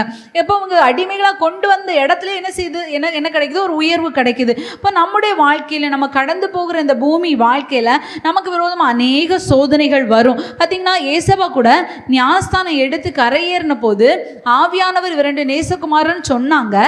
அதுக்கு பிறகு அதுக்கு அடுத்த அதிகாரம் மத்தேயு 4வது அதிகாரம் 3வது அதிகாரத்தில் சம்பவம் நடக்க 4வது அதிகாரம் 1ஆம் வசனத்தை பார்த்தீங்கன்னா ஏசப்பா சாத்தானால் சோதிக்கப்படும்படி ஆவியானவரால் வனாந்திரத்துக்கு கொண்டு போகப்பட்டார். நம்ம ஆவிக்குரிய ஜீவியத்தில் ஒரு படி வளரும்போது ஒரு சோதனை நமக்கு வரும். நம்ம பிரதர் அடிக்கடி சொல்லுவாங்க, ஒரு எக்ஸாம் நம்ம ஒரு பிள்ளை ஒரு கிளாஸ் படிக்குதுன்னா அந்த பிள்ளை அதுக்கு தகுதி உள்ளது, அடுத்த கிளாஸுக்கு போக தகுதி உள்ளதுன்னா ஒரு எக்ஸாம் வச்சு பாஸ் பண்ணி தான் என்ன செய்கிறாங்க, அடுத்த கிளாஸ்க்கு ப்ரொமோட் பண்ணுறாங்க. ஒரு வேலை கூட நம்ம எக்ஸாம் எழுதி பாஸ் பண்ணால் ஒரு வேலை நமக்கு கிடைக்குது, அந்த வேலையில் ப்ரொமோஷன் கிடைக்குது. எல்லாத்துக்கும் ஒரு டெஸ்ட் வைக்கப்படுது. அதுபோல் நம்முடைய ஆவிக்குரிய ஜீவியத்துக்கும் ஒரு டெஸ்ட் வந்து என்னது, நம்ம எல்லாருக்கும் வைக்கப்படுது. நம்முடைய வளர்ச்சிக்கு தக்க ஒரு பரீட்சை நமக்கு வைக்கப்படுது. அந்த பரீட்சையில் நம்ம ஜெயிக்கும் போது தான் நமக்கு உயர்வு கிடைக்குது. இவங்களுக்கு பாருங்க, கர்த்தருக்காக இவங்க உறுதியாக நிற்கிறாங்களா? இந்த பாபிலோனுக்கு போனப்போ இப்போ அவங்க ஊரில் இருக்கும்போது அவங்க எப்படி வேணாலும் இருந்துக்கலாம். பார்த்தீங்கன்னா நம்ம சபைக்கு வரும்போது என்ன செய்யுது, இந்த நாயை பற்றி சொல்லுவாங்க. சபைக்கு வரும்போது வாழை சுருட்டி வச்சுட்டு என்ன செய்வாங்க, வருவாங்க. வெளியே போனோன்னே சபைக்கு வரும்போது குழல் மாட்டின நாய் மாதிரி அப்படி வருவாங்க. வெளியே போனோன்னா மறுபடியும் சுருட்டிட்டு அவங்க வேலையை காமிச்சிட்டு போவாங்க அப்படி சொல்லுவாங்க. நம்ம கூட சபைக்கு வரும்போது ரொம்ப நல்லவங்களா, ரொம்ப பக்தியா, ரொம்ப தேவனோடு வாழ்கிறவங்களா அப்படி வந்து நம்ம காண்பிக்கலாம். ஆனால் நம்ம வீட்டில் வந்து பார்த்தா, நம்ம வீட்டில் இருக்கவங்க கிட்ட கேட்டால் தான் தெரியும் நம்ம யார் அப்படின்னு சொல்லிட்டு. பார்த்தீங்கன்னா இவங்க இந்த பாபிலோன் அவங்களுடைய தேசத்தில் எருசலேமில் கர்த்தருக்காக உறுதியாக இருந்தது மாத்திரம் இல்லை, இந்த பாபிலோன் தேசத்துக்கு வந்த போதும் கர்த்தருக்காக உறுதியாக அவங்க காணப்பட்டாங்க. அதனால கர்த்தருடைய பார்வைக்கு அவங்க அருமையானவர்களாய் காணப்பட்டாங்க. அவங்களுக்காக கர்த்தர் இந்த காரியங்களை செய்வது கர்த்தருடைய பார்வைக்கு என்னது, அற்ப காரியமாக காணப்பட்டது. நாமும் கூட கர்த்தருக்கு முன்பாக கர்த்தருடைய காரியங்கள் நம்ம உறுதியாக இருந்தோமானால், ஜெபிக்கிற அனுபவத்தில், உபவாசிக்கிற அனுபவத்தில், கர்த்தருடைய ஆலயத்துக்கு வருகிற அனுபவத்தில், என்ன சூழ்நிலை வந்தாலும் பரவாயில்ல, எவ்வளோ வியாதி பலவீனம் வந்தாலும் பரவாயில்ல, நான் கர்த்தருடைய ஆலயத்துக்கு தான் போவேன், கர்த்தரை தான் ஆராதிப்பேன் அப்படிங்கிற அனுபவத்தில் நம்ம உறுதியாக இருந்தோமானா நிச்சயமாக கர்த்தர் என்ன செய்வாங்க, நம்முடைய எல்லா சோதனையின் பாதையிலும் நம்ம கூட இருந்து நம்மை பாதுகாக்க தேவன் வல்லமை உள்ளவராய் காணப்படுறாங்க.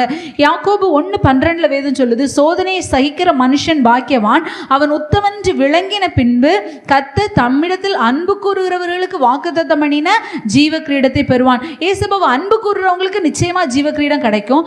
அதே போல சோதனையை சகிச்சு ஜெயிக்கிறவங்களுக்கு என்ன செய்யும், நிச்சயமா ஜீவ கிரீடம் கிடைக்கும் அப்படின்னு வேதம் சொல்லுது. அவங்களுக்கு வந்த சோதனையில் அவங்க உறுதியாக நின்றதுனால அவங்க என்ன செஞ்சாங்க, உயர்த்தப்பட்டாங்க. இந்த சாத்ராக் மேஷாக் ஆபேத் நேகோ அவங்க அந்த அக்கினி சூழலிருந்து வெளியே வந்தோடனே அந்த ராஜா சொல்கிறான், இவங்களோட தேவன் தான் தேவன், நான் நிறுத்தின அந்த பொற்சிலையோ நான் ஆராதிக்கிற வேறு எந்த தெய்வமோ தெய்வம் இல்லை, இவங்களுடைய தேவன் தான் உண்மையான தேவன். அதே போல் தானியேல் குறித்து சொல்கிறாங்க, தானியேலின் தேவன் தான் ஜீவனுள்ள தேவன் அப்படின்னு சொல்லி நம்ம வாசிக்கிறோம். தானியேல் பாருங்க, அதிலிருந்து தானியேலுடைய காரியம் ஜெயமா இருந்தது அப்படின்னு வேதம் சொல்லுது. இப்போ நம்ம கர்த்தருடைய காரியத்தில் உறுதியா இருந்தா, கர்த்தர் நமக்கு ஒரு சோதனையில நம்ம கர்த்தருக்கு முன்பாக அதை சகித்து ஜெயிக்கக்கூடியவங்களா நம்ம காணப்பட்டா, நம்முடைய சகல காரியத்தையும் இசப்பா என்ன செய்வாங்க, ஜெயமாய் மாற்றுவது கர்த்தருடைய பார்வையில அற்ப காரியம். யோபுக்கு பாருங்க, யோபுக்கு வந்த சோதனை மனுஷங்க பார்த்து சொல்றாங்க, அவனோட ஃப்ரெண்ட்ஸ் சொல்கிறாங்க, யோபு இவர் செஞ்ச பாவம் தான் இந்த தண்டனை இவர் அனுபவிச்சுட்டு இருக்கிறாரு.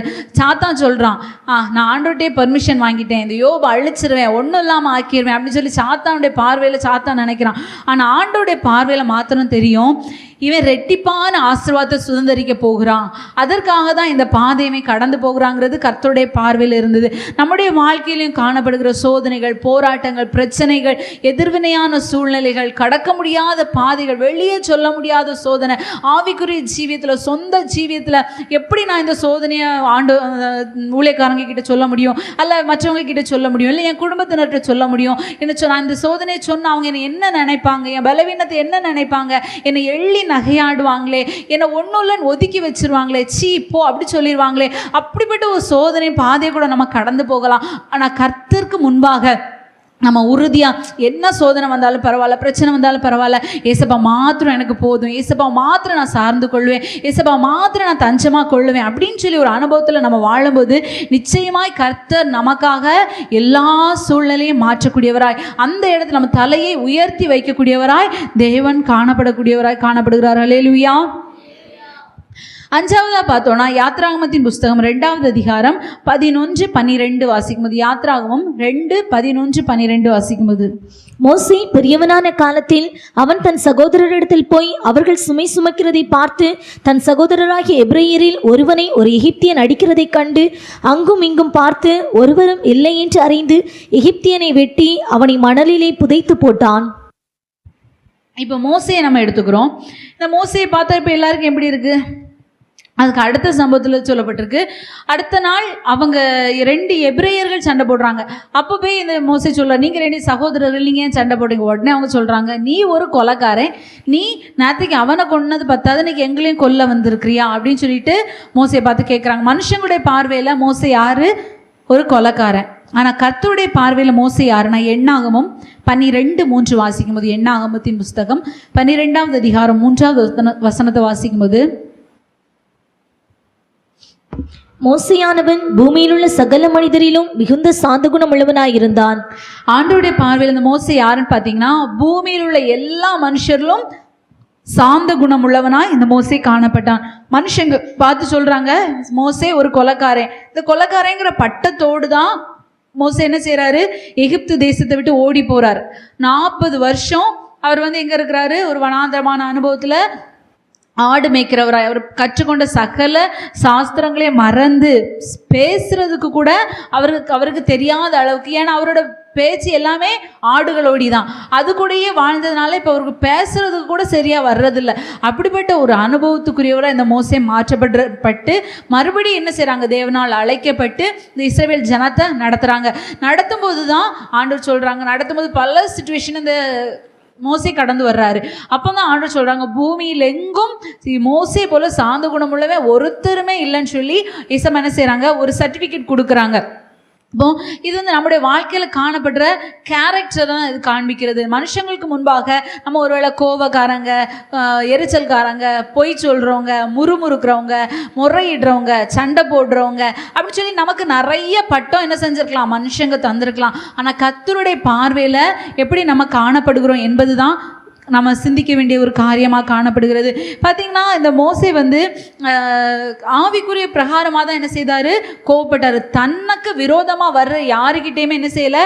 கோவப்படவோ இல்லை தன்னுடைய அந்த சுபாவத்தை, பொல்லாத சுபாவத்தை காண்பிக்கலை. சாந்தமாக தான் இருந்தார். ஆனால் கர்த்தருக்கு விரோதமான காரியத்தை அந்த ஜனங்கள் செய்யும்போது தான் மோசே கோவப்படுறதை நம்ம பார்க்குறோம். பார்த்திங்கன்னா அந்த எகிப்தியனை தான் அவர் கொல்றாரே தவிர தேவனுடைய ஜனமா தன்னுடைய சொந்த ஜனத்தை என்ன செய்யலை? எதுவுமே செய்யலை. அவங்களுக்கு அட்வைஸ் தான் பண்ணுறாரு. அதே போல் பார்த்தீங்கன்னா மலையிலேருந்து கற்பலகைகளோடு இறங்கி வாராரு. ஆண்டவர் எழுதி கொடுத்த அந்த பலகைகளோடு இறங்கி வரும்போது இந்த ஜனங்கள் என்ன செய்கிறாங்க? பொற்கண்டுக்குட்டியை செஞ்சு அதை ஆராதிக்கிறாங்க. அப்போ கர்த்தருக்குரிய ஒரு வைராக்கியத்தில் என்ன செய்கிறாரு? அந்த கோவப்பட்டு அந்த பலகைகளை போட்டு உடைக்கிறாரு. அப்புறம் பார்த்தீங்கன்னா கண்மலை அடிக்கிறாரு. அப்பவும் இந்த ஜனங்கள் நன்றி கெட்டவங்களா, இப்படி முறுமுறுக்கிறாங்களே, இப்படி முறையிடுறாங்களே, இப்படி ஆண்டவர் பரீட்சை பார்க்குறாங்களேங்கிற அந்த ஜனத்தின் மேல உள்ள ஒரு ஆதங்கத்தில் என்ன செய்கிறாரு? தேவனுக்கு விரோதமாக அவங்க செயல்படுறாங்கிறதுக்காக தான் அந்த கண்மலையை அடிக்கிறாரு. ஆனால் மீது எல்லா இடத்துலையும் மோசைக்கு விரோதமாக அந்த ஜனங்கள் செயல்படும் எந்த இடத்துல அவர் என்ன செய்யவே இல்லை? கோவப்படவே இல்லை. மிரியாம் முறுமுறுக்கிறாங்க. அப்போ கூட மிரியாமுக்காக என்ன செய்கிறார்? ஆண்டவரத்தில் பரிந்து பேசுகிறாரு. பார்த்தீங்கன்னா அந்த கோராகின் கூட்டம் எதிர்த்து நிற்கிறாங்க. அப்போ கூட அவர் என்ன செய்யல? அவங்களுக்கு விரோதமாக கோவப்படவே இல்லை. ஆண்டவர் தான் அந்த ஜனத்தை அழிக்கிறாங்க. இப்படி தனக்கு விரோதமாக யார் வரும்போதுமே இந்த மோசே கோவப்படல. ஏசப்பாவை கூட நம்ம பார்த்தோம்னா, ஏசப்பாவை கூட பாருங்க, ஏசப்பா சொல்லுவாங்க, நான் சாந்தமும் மனத்தாழ்மையுமா இருக்கிறேன். அப்படிப்பட்ட ஒரு அனுபவத்தில் உள்ள ஏசப்பா ஆலயத்துக்கு போகும்போது அங்கே என்ன செய்கிறாங்க? தேவனுடைய வீட்டை கள்ளர் குகையாக்குற விதத்தில் ஒரு வியாபார ஸ்தலமாக்கி வச்சிருக்காங்க. அப்போ தான் ஏசப்பா கூட என்ன செய்கிறாங்க? கோபப்பட்டு சாட்டை எடுத்து அடிக்கக்கூடியவங்களாக காணப்படுறாங்க. அதனால தான் வேதம் சொல்லுது, நீங்கள் கோபம் கொண்டாலும் பாவம் செய்யாதிருங்கள். தேவனுக்கான காரியங்களில் நம்ம என்ன செய்யணும்? வைராக்கியமாக நிற்கிற ஒரு அனுபவம் இருக்கணும். அப்படி அனுபவம் நமக்குள்ள காணப்படும் போது கர்த்தருடைய பார்வையில் அது என்னதான்? நன்மையான ஒரு காரியமாக தான் காணப்படும். அதற்காக நம்ம சும்மா கோபப்படணும், சண்டை போடணும் அப்படி சொல்லலை. ஆனால் கர்த்தருடைய காரியங்கள் நம்ம வைராக்கியமாக காணப்பட வேண்டியது அவசியமாய் காணப்படுகிறது. பார்த்தீங்கன்னா எபிரேயர் 11:25 வாசிக்கிறோம். இவர் ஒரு எகிப்தில் உள்ள ஒரு இளவரசன். அப்படிங்கிற அனுபவத்தில் அந்த பாவத்தை அவர் தண்ணீரை போல பருகியிருக்கலாம். ஒரு இளவரசனை தட்டி கேட்க யாருமே இருக்க மாட்டாங்க, என்ன வேணால் அந்த ஊரில் வந்து செஞ்சுருக்கலாம். ஆனால் பார்த்தீங்கன்னா அவர் அந்த ஸ்தானத்தை வெறுத்து தன்னுடைய ஜனத்தோடு பாட அனுபவிப்பதை தெரிந்து கொண்டு, அவர் தன்னுடைய ஜனத்தோடு துன்பத்தை நிந்திப்பதை தெரிந்து கொண்டு அதில் வர்ற நிந்தையை பாக்கியம் என்று எண்ணி தான் இந்த மோசே வாழ்ந்தார். பார்த்தீங்கன்னா இதனால் அவருக்கு கிடைச்சது வந்து நிந்தையும் பாடுகளும் இந்த முறுமுறுப்பு இப்படிப்பட்ட அனுபவங்களை யாருமே மோசையை சிறப்பாக சொல்லலை. ஆனால் அவருக்கு கிடைச்ச ஒன்று என்னன்னா, உள்ளதுலேயே மேன்மையான ஏசப்பாவே சாட்சி சொல்லுகிற தேவனே சாட்சி கொடுக்கிற ஒரு அனுபவத்தை இவர் பெற்றுக்கொண்டார். பார்த்தீங்கன்னா நேற்றை கூட நாங்கள் காத்திருப்பு கூட்டத்தில் தியானித்தோம். எபேசியர் 4:22-24 வரை பழைய மனுஷனை வந்து செய்கி நம்ம களைந்து போடணும். நமக்குள்ள பாவ சுபாவங்கள், நமக்குள்ள ஜென்ம சுபாவங்கள் பார்த்தீங்கன்னா நம்ம இவ்வளோ ஆவிக்குரிய ஜீவத்துக்கு வர்றது முன்னாடி வரைக்கும் ரொம்ப நல்ல கேரக்டராக இருந்திருப்போம். ஆனால் என்னைக்கு நம்ம ஆண்டவருக்குள்ள வந்தோமோ, ரட்சிக்கப்பட்டோமோ, ஞானஸ்தானம் எடுத்தோமோ, அபிஷேகம் பெற்றோமோ, அதற்கு பிற்பாடு தான் நமக்குள்ள அங்கங்கேயா ஒளிஞ்சு கிடக்கிற ஜென்ம சுபாவங்கள் என்ன செய்யும், கொஞ்சம் கொஞ்சமாக தலை தூக்கி வெளியே வரும். அப்புறம் தான் நம்மளே ஐயோ நம்ம என்னடா இவ்வளோ கோவப்படுறோம், இவ்வளோ எரிச்சல் படுறோம் அப்படின்னு சொல்லி நாமளே நம்மளை ரியலைஸ் பண்ணுவோம். அப்படிப்பட்ட சூழ்நிலை நம்ம என்ன செய்யணும், அந்த பழைய மனுஷன் அனுபவங்களை நம்மளை விட்டு கொஞ்சம் கொஞ்சமாக ஆவியானவருடைய உதவியினால் என்ன செய்யணும், அதை விட்டு அதிலிருந்து வெளியே வந்து ஆவியானவருடைய பலத்தினால ஒரு புதிய மனுஷனாய் நம்ம என்ன செய்யணும், மாற்றப்பட வேண்டியது அவசியமாய் காணப்படுகிறது.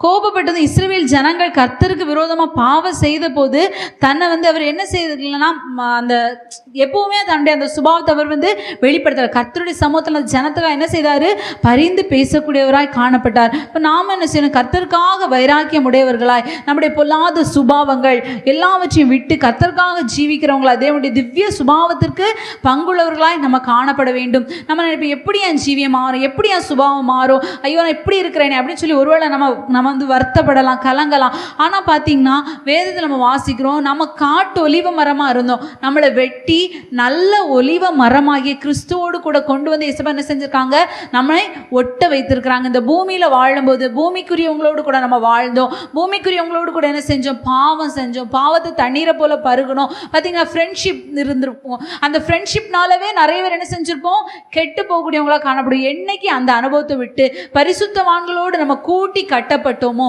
ஒரே மாளிகையாய் கட்டப்படுவதற்கு நம்ம கர்த்தருடைய ஆலயத்தில் வந்து நாட்டப்பட்டோமோ, அன்னையிலிருந்து நம்முடைய ஜீவிதத்தில் கொஞ்சம் கொஞ்சமாய் மாற்றத்தை உண்டு பண்ணுவதற்கு தேவன் என்ன செஞ்சுருக்காங்க, அவருடைய பரிசுத்த ஆவியை நமக்கு தந்திருக்கிறாங்க. இப்படி நம்மை தேவனுடைய சுபாவத்துக்கு பங்குள்ளவர்களாய் மாற்றுவது தேவனுடைய பார்வையில் அற்ப காரியமாய் காணப்படுகிறது. பரிசுத்த பவுலை கூட நம்ம பார்க்குறோம். அவர் பார்த்தீங்கன்னா சபையை துன்பப்படுத்திக்கிட்டு இருந்தார்.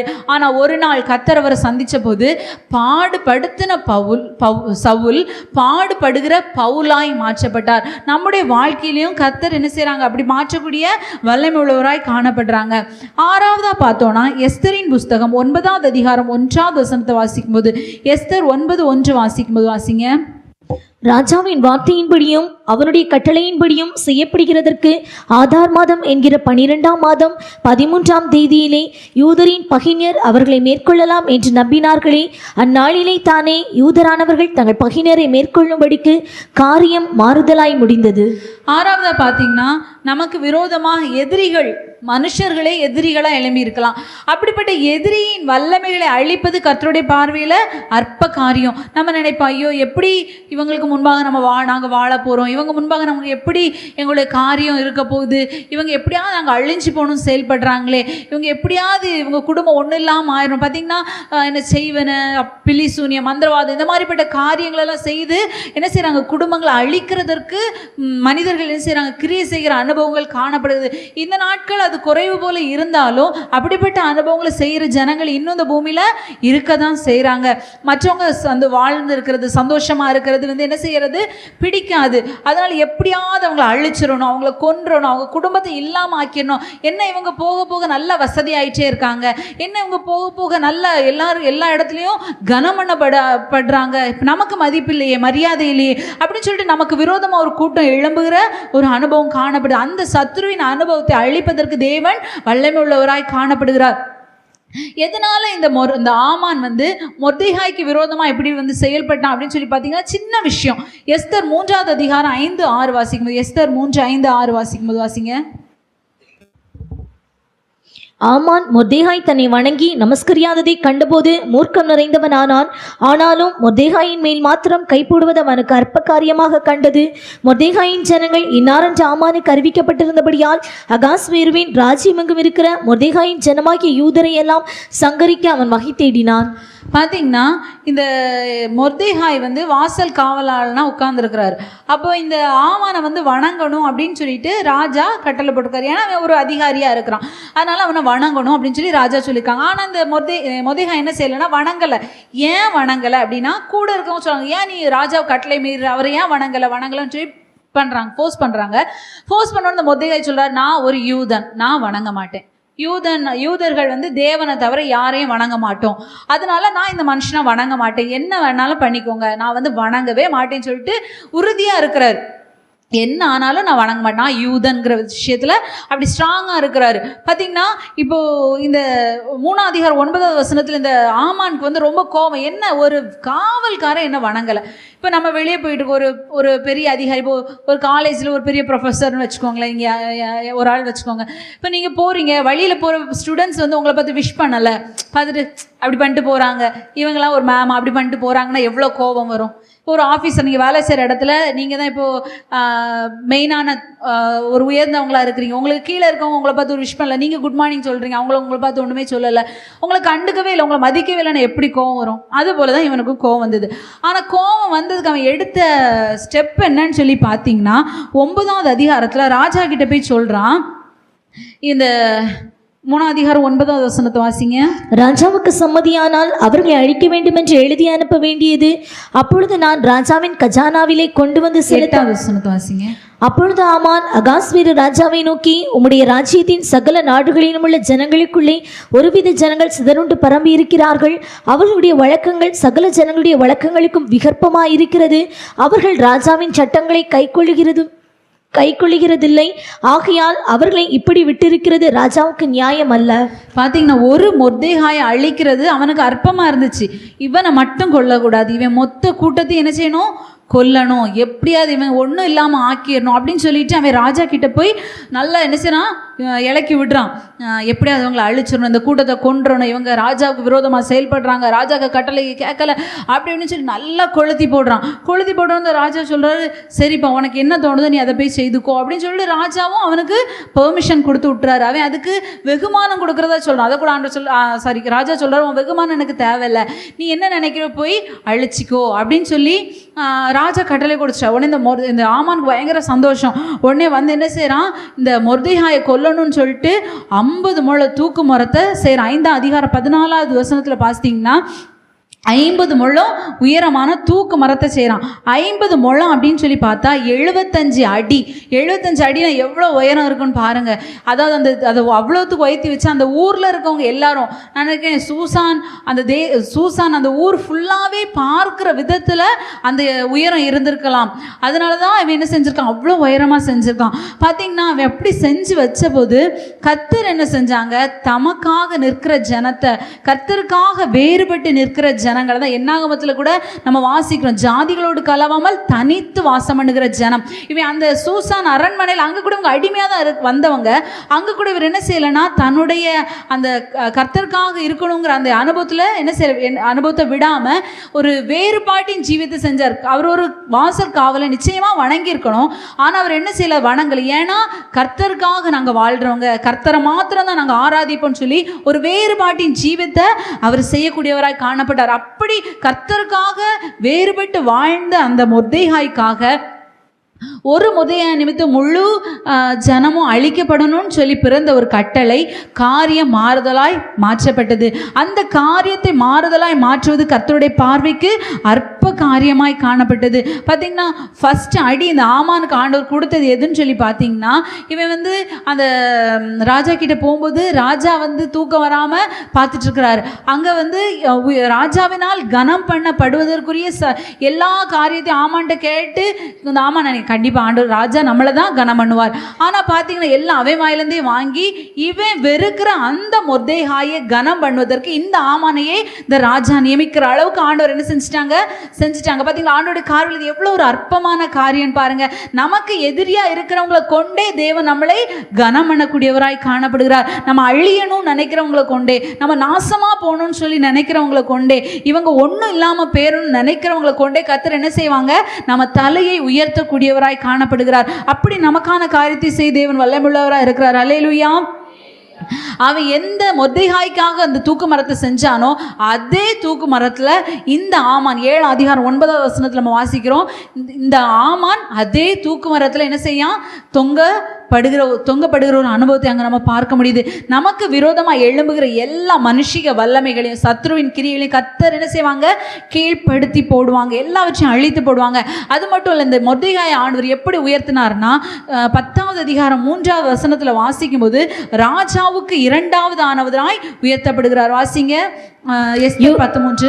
யூதனாகிய மொர்தெகாய் ராஜாவாகிய அகாஸ்வேருவுக்கு 2வதானவனும் யூதருக்குள் பெரியவனும் தன் திரளான சகோதரருக்கு பிரியமானவனுமாய் இருந்ததும் அன்றி தன் ஜனங்களுடைய நன்மையை நாடி தன் குலத்தாருக்கெல்லாம் சமாதானம் உண்டாக பேசுகிறவனுமாய் இருந்தான்.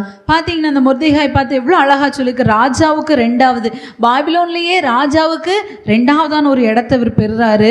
யூதர் எல்லாருக்குள்ளேயும் ஒரு பெரிய மனுஷனாக காணப்பட, ஒரு காவல்காரனாக இருந்தவர். பாருங்க ஆண்டவர் எப்படி உயர்த்தி வச்சிருக்காரு. நாமும் கர்த்தருக்காக வேறுபட்டு ஜீவிக்கும் போது இந்த உலகம், உலகத்தின் வேஷம், உலகத்தின் ஆடம்பரம், உலகத்தின் ஆசா பாசம் இவைகளை எல்லாவற்றையும் விட்டு கர்த்தருக்காக வாழ்ற ஜனமா இருந்தா நிச்சயமா கர்த்தர் நம்மையும் உயர்த்தக்கூடியவராய் காணப்பட. ஆதி நாட்கள்ல பார்த்தீங்க அப்படிப்பட்ட அனுபவங்கள் இருந்தது. அதனால தேவன் அந்த ஜனங்களை உயர்த்துவது எளிதாக. ஆனால் இந்த நாட்களில் பார்த்தீங்கன்னா ஜனங்கள் கர்த்தருக்கென்று வேறுபட்டு நிற்பதை விட உலகம், ஆடம்பரம், நகை நட்டு, இந்த உலகத்தின் ஆசா பாசங்கள், குடும்பம், கோத்திரம் அப்படிங்கிற அனுபவத்திலே என்ன செய்யறாங்க, வாழ்கிற ஒரு அனுபவத்தில் காணப்படுறாங்க. அதனால தான் இந்த நாட்களில் கர்த்தர் உதவி செய்வது கொஞ்சம் கஷ்டமா இருக்கு. ஆனா உண்மையா கர்த்தருக்காக நின்று பாருங்க, உண்மையா கர்த்தருக்காக வேறு விரிந்து வாழ்ந்து பாருங்க, கர்த்தர் நிச்சயமா உங்க தலைகளை உயர்த்தக்கூடியவராய் காணப்படுகிறார். 7வதா பார்த்தோம்னா யோவான் 12:25 வாசிக்கும் போது, யோவான் சுவிசேஷம் 12வது அதிகாரம் 25வது வசனத்தை வாசிக்கும் போது வாசிங்க. தன் ஜீவனை சிநேகிக்கிறவன் அதை இழந்து போவான், இந்த உலகத்தில் தன் ஜீவனை வெறுக்கிறவனோ அவன் அதை நித்திய ஜீவ காலமாய் காத்து கொள்ளுவான். பார்த்தீங்கன்னா இங்கே என்ன சொல்லுதுன்னா, உலகத்தில் தன் ஜீவனை வெறுக்கிறவன் நித்திய ஜீவகாலமாய் அதை பெற்றுக்கொள்வான். நம்ம பார்வைக்கு நம்மளுடைய ஜீவன் அற்பமாய் காணப்பட்டால் நமக்கு நித்திய ஜீவனை தருவது, நம்முடைய ஜீவன் கர்த்தருடைய பார்வையில் அருமையாகவும் நமக்கு நித்திய ஜீவனை தருவது கர்த்தருடைய பார்வைக்கு அற்பமான காரியமாகவும் காணப்படும். பார்த்தீங்கன்னா ஸ்தேவானை குறித்து நம்ம பார்க்குறோம். அப்போஸ்தலர் 7வது அதிகாரத்தில் ஸ்தேவானை குறித்து நம்ம பார்க்குறோம். இந்த ஸ்தேவான் கல்லெறியப்படுறாரு. இவர் கல்லெறியப்பட போகிறதற்கு முன்பாகவே, சாக போகிற அந்த அனுபவத்துக்கு முன்பாகவே இவர் கர்த்தருடைய வார்த்தையை உறுதியா, எந்த பயமும் இல்லாம போல்டா சொல்றாங்க. சொன்ன உடனே இவருக்கு விரோதமா பல்ல கடிச்சிட்டு வராங்க. உடனே பார்த்தீங்கன்னா இவருக்கு ஒரு தரிசனம் உண்டாகிறது. யாரு? ஏசப்பா, வானம் திறந்திருக்கு. ஏசப்பா என்ன செய்யறாங்க, எழுமி நின்று இவங்க வரவேற்கிறதுல பிதாவின் வலது பாரசத்துல ஏசப்பா நிற்கிறத காண்கிறாரு. உடனே இவருக்கு மேல எல்லாரும் மூர்க்கம் அடைந்து கல்லெறிஞ்சு இவரை கொன்று போடுறாங்க. பார்த்தீங்கன்னா இவர் அவருடைய ஜீவனை ஒரு பொருட்டாவே எடுக்கல, ஜீவன் அற்பமா நினைச்சாரு. ஆனா கர்த்தருடைய பார்வையில் அந்த ஜீவன் அருமையானதாய் காணப்படுது. நித்திய ஜீவனை பெற்றுக்கொள்ளுகிற ஒரு அனுபவத்தை பார்க்கிறோம். ஏசப்பா குறித்து கூட பிலிப்பியர் 2வது அதிகாரம் 8-11 வரை கூட வாசிக்கும் போது, பிலிப்பியர் 2:8 முதல் 11 வாசித்தா ஏசப்பா குறித்து கூட வேதம் என்ன சொல்லுதுன்னா, ஏசப்பா சிலுவையின் மரண பரியந்தம் தங்களை தாழ்த்துறாங்க. அவர் ஒரு தேவகுமாரன், எப்படி வேணாலும் தப்பிச்சிருக்கலாம், அந்த மரணத்தை சந்திக்கணும் அவசியமே இல்லை. ஆனால் நமக்காக தம்முடைய ஜீவன் என்ன செஞ்சாங்க, தேவன் தம்முடைய ஜீவனை பான பலியாக ஊற்றினாங்க. பார்த்தீங்கன்னா பாருங்க, தேவன் என்ன செஞ்சாரு, ஏசப்பாவை எல்லா நாமங்களுக்கும் மேலாக ஏசப்பாவுடைய நாமம் உயர்ந்திருக்கிறது. இயேசுவுடைய நாமம் எல்லாவற்றுக்கும் மேல, எல்லாவற்றையும் செய்கிற நாமமாய் கர்த்தருடைய நாமம் காணப்படுது. இயேசப்பா தம்முடைய ஜீவனை தந்தாங்க, எல்லாவற்றுக்கும் மேலா இயேசப்பா என்ன செய்திருக்காங்க, இன்னைக்கு உயர்த்தப்பட்டிருக்கிறாங்க. அப்போஸ்தலர்கள் குறித்து, அதாவது இயேசுவுடைய சீஷர்களை பார்த்தீங்கன்னா வேதத்தில் கூட நிறைய இரத்த சாட்சிகள் தங்களுடைய ஜீவனை ஒரு பொருட்டாவே நினைக்கல. பார்த்தீங்கன்னா மிஷினரிஸை நம்ம எடுத்துக்கிட்டா கூட அவங்க ஜீவனை பொருட்டா எடுக்கல. எப்படியாவது சுவிசேஷம் பிரசங்கிக்கப்படணும், எப்படியாவது தேவனுடைய ராஜ்யம் கட்டப்படணும், என் ஜீவன் போனா கூட பரவாயில்லன்னு சொல்லிட்டு தங்களுடைய ஜீவனை கொடுத்தாங்க. கர்த்தருடைய ராஜ்யத்தில் இந்த சீஷர்கள் வந்து அஸ்திபாரங்களாக இருக்கிறாங்கன்னு சொல்லி வேதத்தில் நம்ம வாசிக்கிறோம். பார்த்தீங்களா, இந்த மனுஷங்க நினச்சாங்க இவங்க செத்து போயிட்டாங்கன்னா அதோடய முடிஞ்சுது, மரணத்தோடு இவங்க வாழ்க்கை முடிஞ்சுது, தேவனுடைய ராஜ்யம் கட்டப்படாதுன்னு நினச்சாங்க. ஆனால் கர்த்தருடைய பார்வையில் இவங்க இங்கே மரித்தாலும் அவங்களுடைய வாழ்க்கை நித்தியத்தில் தொடங்கக்கூடியதாய் காணப்பட்டது. மரணம் ஜீவனால் விழுங்கப்பட்டது, நித்திய ஜீவனை அடைந்தார்கள். தேவ பிள்ளைகளுக்கு ஒரு ராஜ்யம், மரணத்துக்கு பிற்பாடு ஒரு புதிய வாழ்க்கை அப்பதான் ஆரம்பிக்கக்கூடியதாக காணப்படுகிறது. இந்த சீஷர்களை குறித்து நம்ம பார்த்தோம். அந்த ஏசப்பா சிலுவையில் அறையப்பட்டு நமக்காக மரிச்சாங்க. அதே ஏசப்பா கூட வாழ்ந்த அந்த சீஷர்கள் ஏசப்பாக தங்களுடைய ஜீவனை எப்படி கொடுத்தாங்கன்னு சொல்லி பார்த்தீங்கன்னா, பேதுரு சிலுவையில் தலைகீழாய் அறையப்பட்டு மரித்தார். செபுதேயுவின் குமாரனாகிய யாக்கோபு பட்டயத்தால் கொல்லப்பட்டார். அவருடைய சகோதரன் யோவான் எண்ணெய் கொப்பரைக்குள்ள தூக்கி போடப்பட்டாரு, ஆனா தப்பிச்சிட்டாரு. பத்மு தீவுக்கு நாடு கடத்தப்பட்டாரு, அங்கேயும் அவர் மரிக்கல. பிறகு அவர் வயதாகி ஒரு நார்மலான இயற்கையான ஒரு மரணத்தை தான் இந்த யோவான் வந்து எய்தினார் அப்படின்னு சொல்லி சொல்லப்பட்டிருக்கு. அந்திரேயாவை குறித்து பார்த்தீங்கன்னா, எக்ஸ் வடிவமான சிலுவையில் தலைகீழாய் அறையப்பட்டு மரித்தார். பிலிப்பு சிலுவையில் அறையப்பட்டு மரித்தார். பர்த்தலேமேயுங்கிற சீஷர் வந்து உயிரோடவே தோல் உரிக்கப்பட்டு சிறை சேதம் பண்ணப்பட்டார். மத்தேயு சுவிசேஷம் எழுதின அந்த சீஷன் வந்து எரித்து கொல்லப்பட்டார். தோமா, நம்ம இந்தியாவுக்கு வந்தவர், அவரை வந்து ஈட்டியால் குத்தி கொன்றிருக்காங்க. அல்பேயுவின் குமாரனாகி யாக்கோபு கல்லெறிந்து கொல்லப்பட்டார். சீமோன் அப்படிங்கிற இன்னொரு சீஷன், அவரும் யூதாங்கிற சீஷர் வந்து 2 பேரும் அறுக்கப்பட்டு அல்லது கோடாரியால் வெட்டப்பட்டு மரித்தாங்க. ஏசப்பாவுடைய சீஷர்கள் எல்லாருமே வந்து பார்த்தீங்கன்னா இரத்த சாட்சிகளாக தான் மரிச்சிருக்காங்க. அல்ல யோவான் மாத்திரம் இரத்த சாட்சியாக மரிக்கிறதுக்கு அந்த அனுபவத்தில் தேவன் அவரை காப்பாற்றினதுனால அவர் மாத்திரம் இயற்கையான மரணம் அடைஞ்சிருக்கிறாரு. இப்போ ஒரே ஒரு சீஷன் வந்து யார், 12வது யூதாஸ் காரியோத், அவர் வந்து தூக்கு போட்டு செத்து போயிட்டார். அவர் வந்து தேவனுக்காக ஏசப்பாவுக்காக வைராக்கியமாக இருக்கலாம். ஆனால் அந்த இடத்தை யார் பெற்றுக்கொண்டான்னு சொல்லி பார்த்தீங்கன்னா, பரிசுத்த பவுல் அந்த இடத்தை பெற்றுக்கொண்டார். அவரை குறித்து சொல்லும்போது அவரையும் சிறை சேதம் பண்ணி தான் கொன்றிருக்கிறதா சொல்கிறாங்க. இப்படி கர்த்தருக்காக இரத்த சாட்சியை ஜீவித்த பார்த்தவங்களை பார்த்து ஆண்டவர் சொல்கிறாரு, பரலோக ராஜ்யம் வந்து கெட்டப்படும் போது பரலோகத்தின் 12 அஸ்திபார கற்களுக்கும் 12 சீஷர்களுடைய பெயர்களும் எழுதப்பட்டதாய் வேதத்தில் நம்ம வாசிக்க முடியும். இப்படி நம்ம கர்த்தருக்காக ஜீவிக்கும் போது, நம்முடைய ஜீவனை கர்த்தருக்காக நம்ம கொடுக்கும்போது, நம்முடைய ஜீவன் கர்த்தருடைய பார்வைக்கு அருமையாய் காணப்படுவதனால் நித்திய ஜீவனை கர்த்தர் என்ன செய்வாங்க, நமக்கு தரக்கூடியவங்களாய் காணப்படுகிறாங்க. நிச்சயமாக நம்ம இப்போ அஸ்திபாரம் இல்லைன்னா ஒரு கட்டடம் கட்டவே முடியாது. ஒரு கட்டடம் கட்டுவதற்கு நிச்சயமாக என்ன செய்யணும், அஸ்திபாரம் அவசியம். இப்போ நம்ம இந்த ரூமை, சிஸ்டர்ஸ் ரூமை பார்த்தீங்கன்னா அதில் வந்து கீழே வந்து டைல்ஸ் போட்டிருந்தாங்க. ஆனாலும் அந்த இது பில்டிங்ஸ் அந்த ஸ்ட்ராங்காக இருக்கணுங்கிறதுக்காக ஒரு சின்னதாக என்ன செஞ்சாங்கன்னா, சின்னதாக ஒரு காங்கிரீட் வந்து ஃபவுண்டேஷன் மாதிரி போட்டாங்க. இப்போ ஃபவுண்டேஷன் இல்லாமல், அதாவது அஸ்திபாரம் இல்லாமல் எந்த ஒரு கட்டிடமும் நிற்க முடியாது. பரலோக ராஜ்யத்தையே தூக்கி நிறுத்துவதற்கு அஸ்திபாரங்களாய் மாற்றப்பட்டது கர்த்தருக்காக ஜீவனை கொடுத்த அவருடைய சீஷர்களாய் தான் காணப்படுறாங்க. கிறிஸ்தவத்தை எவ்வளவு அழிக்கணும்னு நினைச்சாங்க. அப்போஸ்தலர் 8:1-4 வாசித்தோம்னா, கிறிஸ்தவத்தை அழிக்க நினைச்சாங்க. ஆனால் சீஷர்கள் சிதறி போனதுனால தேவனுடைய ராஜ்யம் கட்டப்பட்டது, சுவிசேஷம் எங்கும் பிரசங்கிக்கப்பட்டது அப்படின்னு சொல்லி நம்ம வேதத்தில் வாசிக்கிறோம். இந்த கிறிஸ்தவர்களை வளர விடும் போது கிறிஸ்தவம் என்ன செய்யும், அழியும். கிறிஸ்தவர்களை வளர விட்டால் கிறிஸ்தவம் அழியும். கிறிஸ்தவர்களை அழிக்க நினைக்கும் போது தான் கிறிஸ்தவம் என்ன செய்யும், வளரக்கூடியதாக காணப்படுதா. பார்த்தீங்கன்னா இப்போ அமெரிக்கா இப்படிப்பட்ட கிறிஸ்டியன் நாடுகள் எடுத்து பார்த்தீங்கன்னா, அங்கே வந்து யாருமே சுவிசேஷம் அறிவிக்கக்கூடாது, ஆராதிக்கக்கூடாது, அப்படியே தடை பண்ண மாட்டாங்க. அதனால பார்த்தீங்கன்னா அங்கே வந்து அவ்வளோ எல்லாரும் கிறிஸ்டியன்ஸாக இருந்தாலும் உண்மையான கிறிஸ்தவர்களாய் பரலோக ராஜ்யத்துக்குரியவர்களாய் வாழ்கிறாங்களாங்கிறது கேள்விக்குறி. ஆனால் நம்ம ஊரில் பார்த்தீங்கன்னா எவ்வளவோ கிறிஸ்தவர்களுக்கு விரோதமாக செயல்படுறாங்க. இன்னமும் தேவ ராஜ்யம் என்ன செய்து கட்டப்படுகிறது. அதனால தான் ஒரு ஈவேர் அவங்க சொல்லியிருக்காங்க, கிறிஸ்தவன் வந்து ஒரு மூட்டைப்பூச்சி மாதிரி, அவனை நசுக்க அவன் என்ன செய்வான், பெருக தான் செய்வான் அப்படின்னு சொல்லி சொல்கிறாங்க. இப்போ நாம் எவ்வளவாய் கர்த்தருக்காக ஜீவனை கொடுக்குறோமோ அப்போ நிச்சயமாக பரலோக ராஜ்யத்தை நம்ம பெற்றுக்கொள்ள முடியும். பார்த்தீங்கன்னா கர்த்தருடைய பார்வையில் நம்முடைய வியாதி பலகீனத்தின் மத்தியில் நமக்கு சுகம் தருவது கர்த்தருக்கு அற்ப காரியம். நம்ம தேவைகளின் மத்தியில் நம்ம காணப்படும் நம்முடைய தேவை குறைவை நிறைவாய் மாற்றுவது கர்த்தருடைய பார்வைக்கு அற்ப காரியம். நம்முடைய வாழ்க்கையில் வருகிற செங்கடலின் அனுபவத்தில் தடைகளை கடந்து போவதற்கு ஆவிக்குரிய ஜீவிதத்தில் வளர்வதற்கு நம்மை முன்னேறி செல்ல நடத்துவது கர்த்தருக்கு அற்பமான காரியம். நமக்கு முன்பாக வருகிற சோதனைகள் போராட்டங்களை ஜெயிப்பதற்கு நமக்கு ஜெயித்து நம்மை உயர்த்தி வைப்பது கர்த்தருடைய பார்வைக்கு அற்ப காரியம். நம்முடைய வாழ்க்கைக்கு பொல்லாத சுபாவங்கள் மாற்றப்பட்டு கிறிஸ்துவின் சுபாவத்திற்கு பங்குள்ளவர்களாக நம்ம மாற்றப்படுவது கர்த்தருடைய பார்வைக்கு அற்பமான காரியம். நமக்கு விரோதமாக எழும்புகிற எதிரிகளாகிய மனுஷிக வல்லமைகளை கீழ்ப்படுத்தி நாம் கர்த்தருக்காக வேறுபட்டு ஜீவிக்கும் போது நம்மை உயர்த்துவது கர்த்தருக்கு அற்ப காரியம். எல்லாவற்றிற்கும் மேலாய் இந்த கிறிஸ்தவ மார்க்கத்துக்குள்ள கிறிஸ்துவை நம்முடைய சொந்த இரட்சகராக ஏற்றுக்கொண்டு இந்த பாதையில் நம்ம வந்தது காரணம் பரலோக ராஜ்யத்தை நம்ம பெற்றுக்கொள்ள வேண்டும் என்பதற்கு தான். அதற்கு நம்முடைய ஜீவனை கர்த்தருக்காக நம்ம ஜீவ பலியாய் பான பலியாய் நம்ம ஒப்பு கொடுக்கும்போது பரலோக ராஜ்யத்தை இயேசப்பா நமக்கு தருவது அற்ப காரியம். கர்த்தரோடு கூட அவருடைய ராஜ்யத்தில் வாழ்ந்து பரலோக ராஜ்யத்தை பெற்றுக்கொள்ள இயேசப்பா நமக்கு உதவி செய்வாராக. ஆமேன்.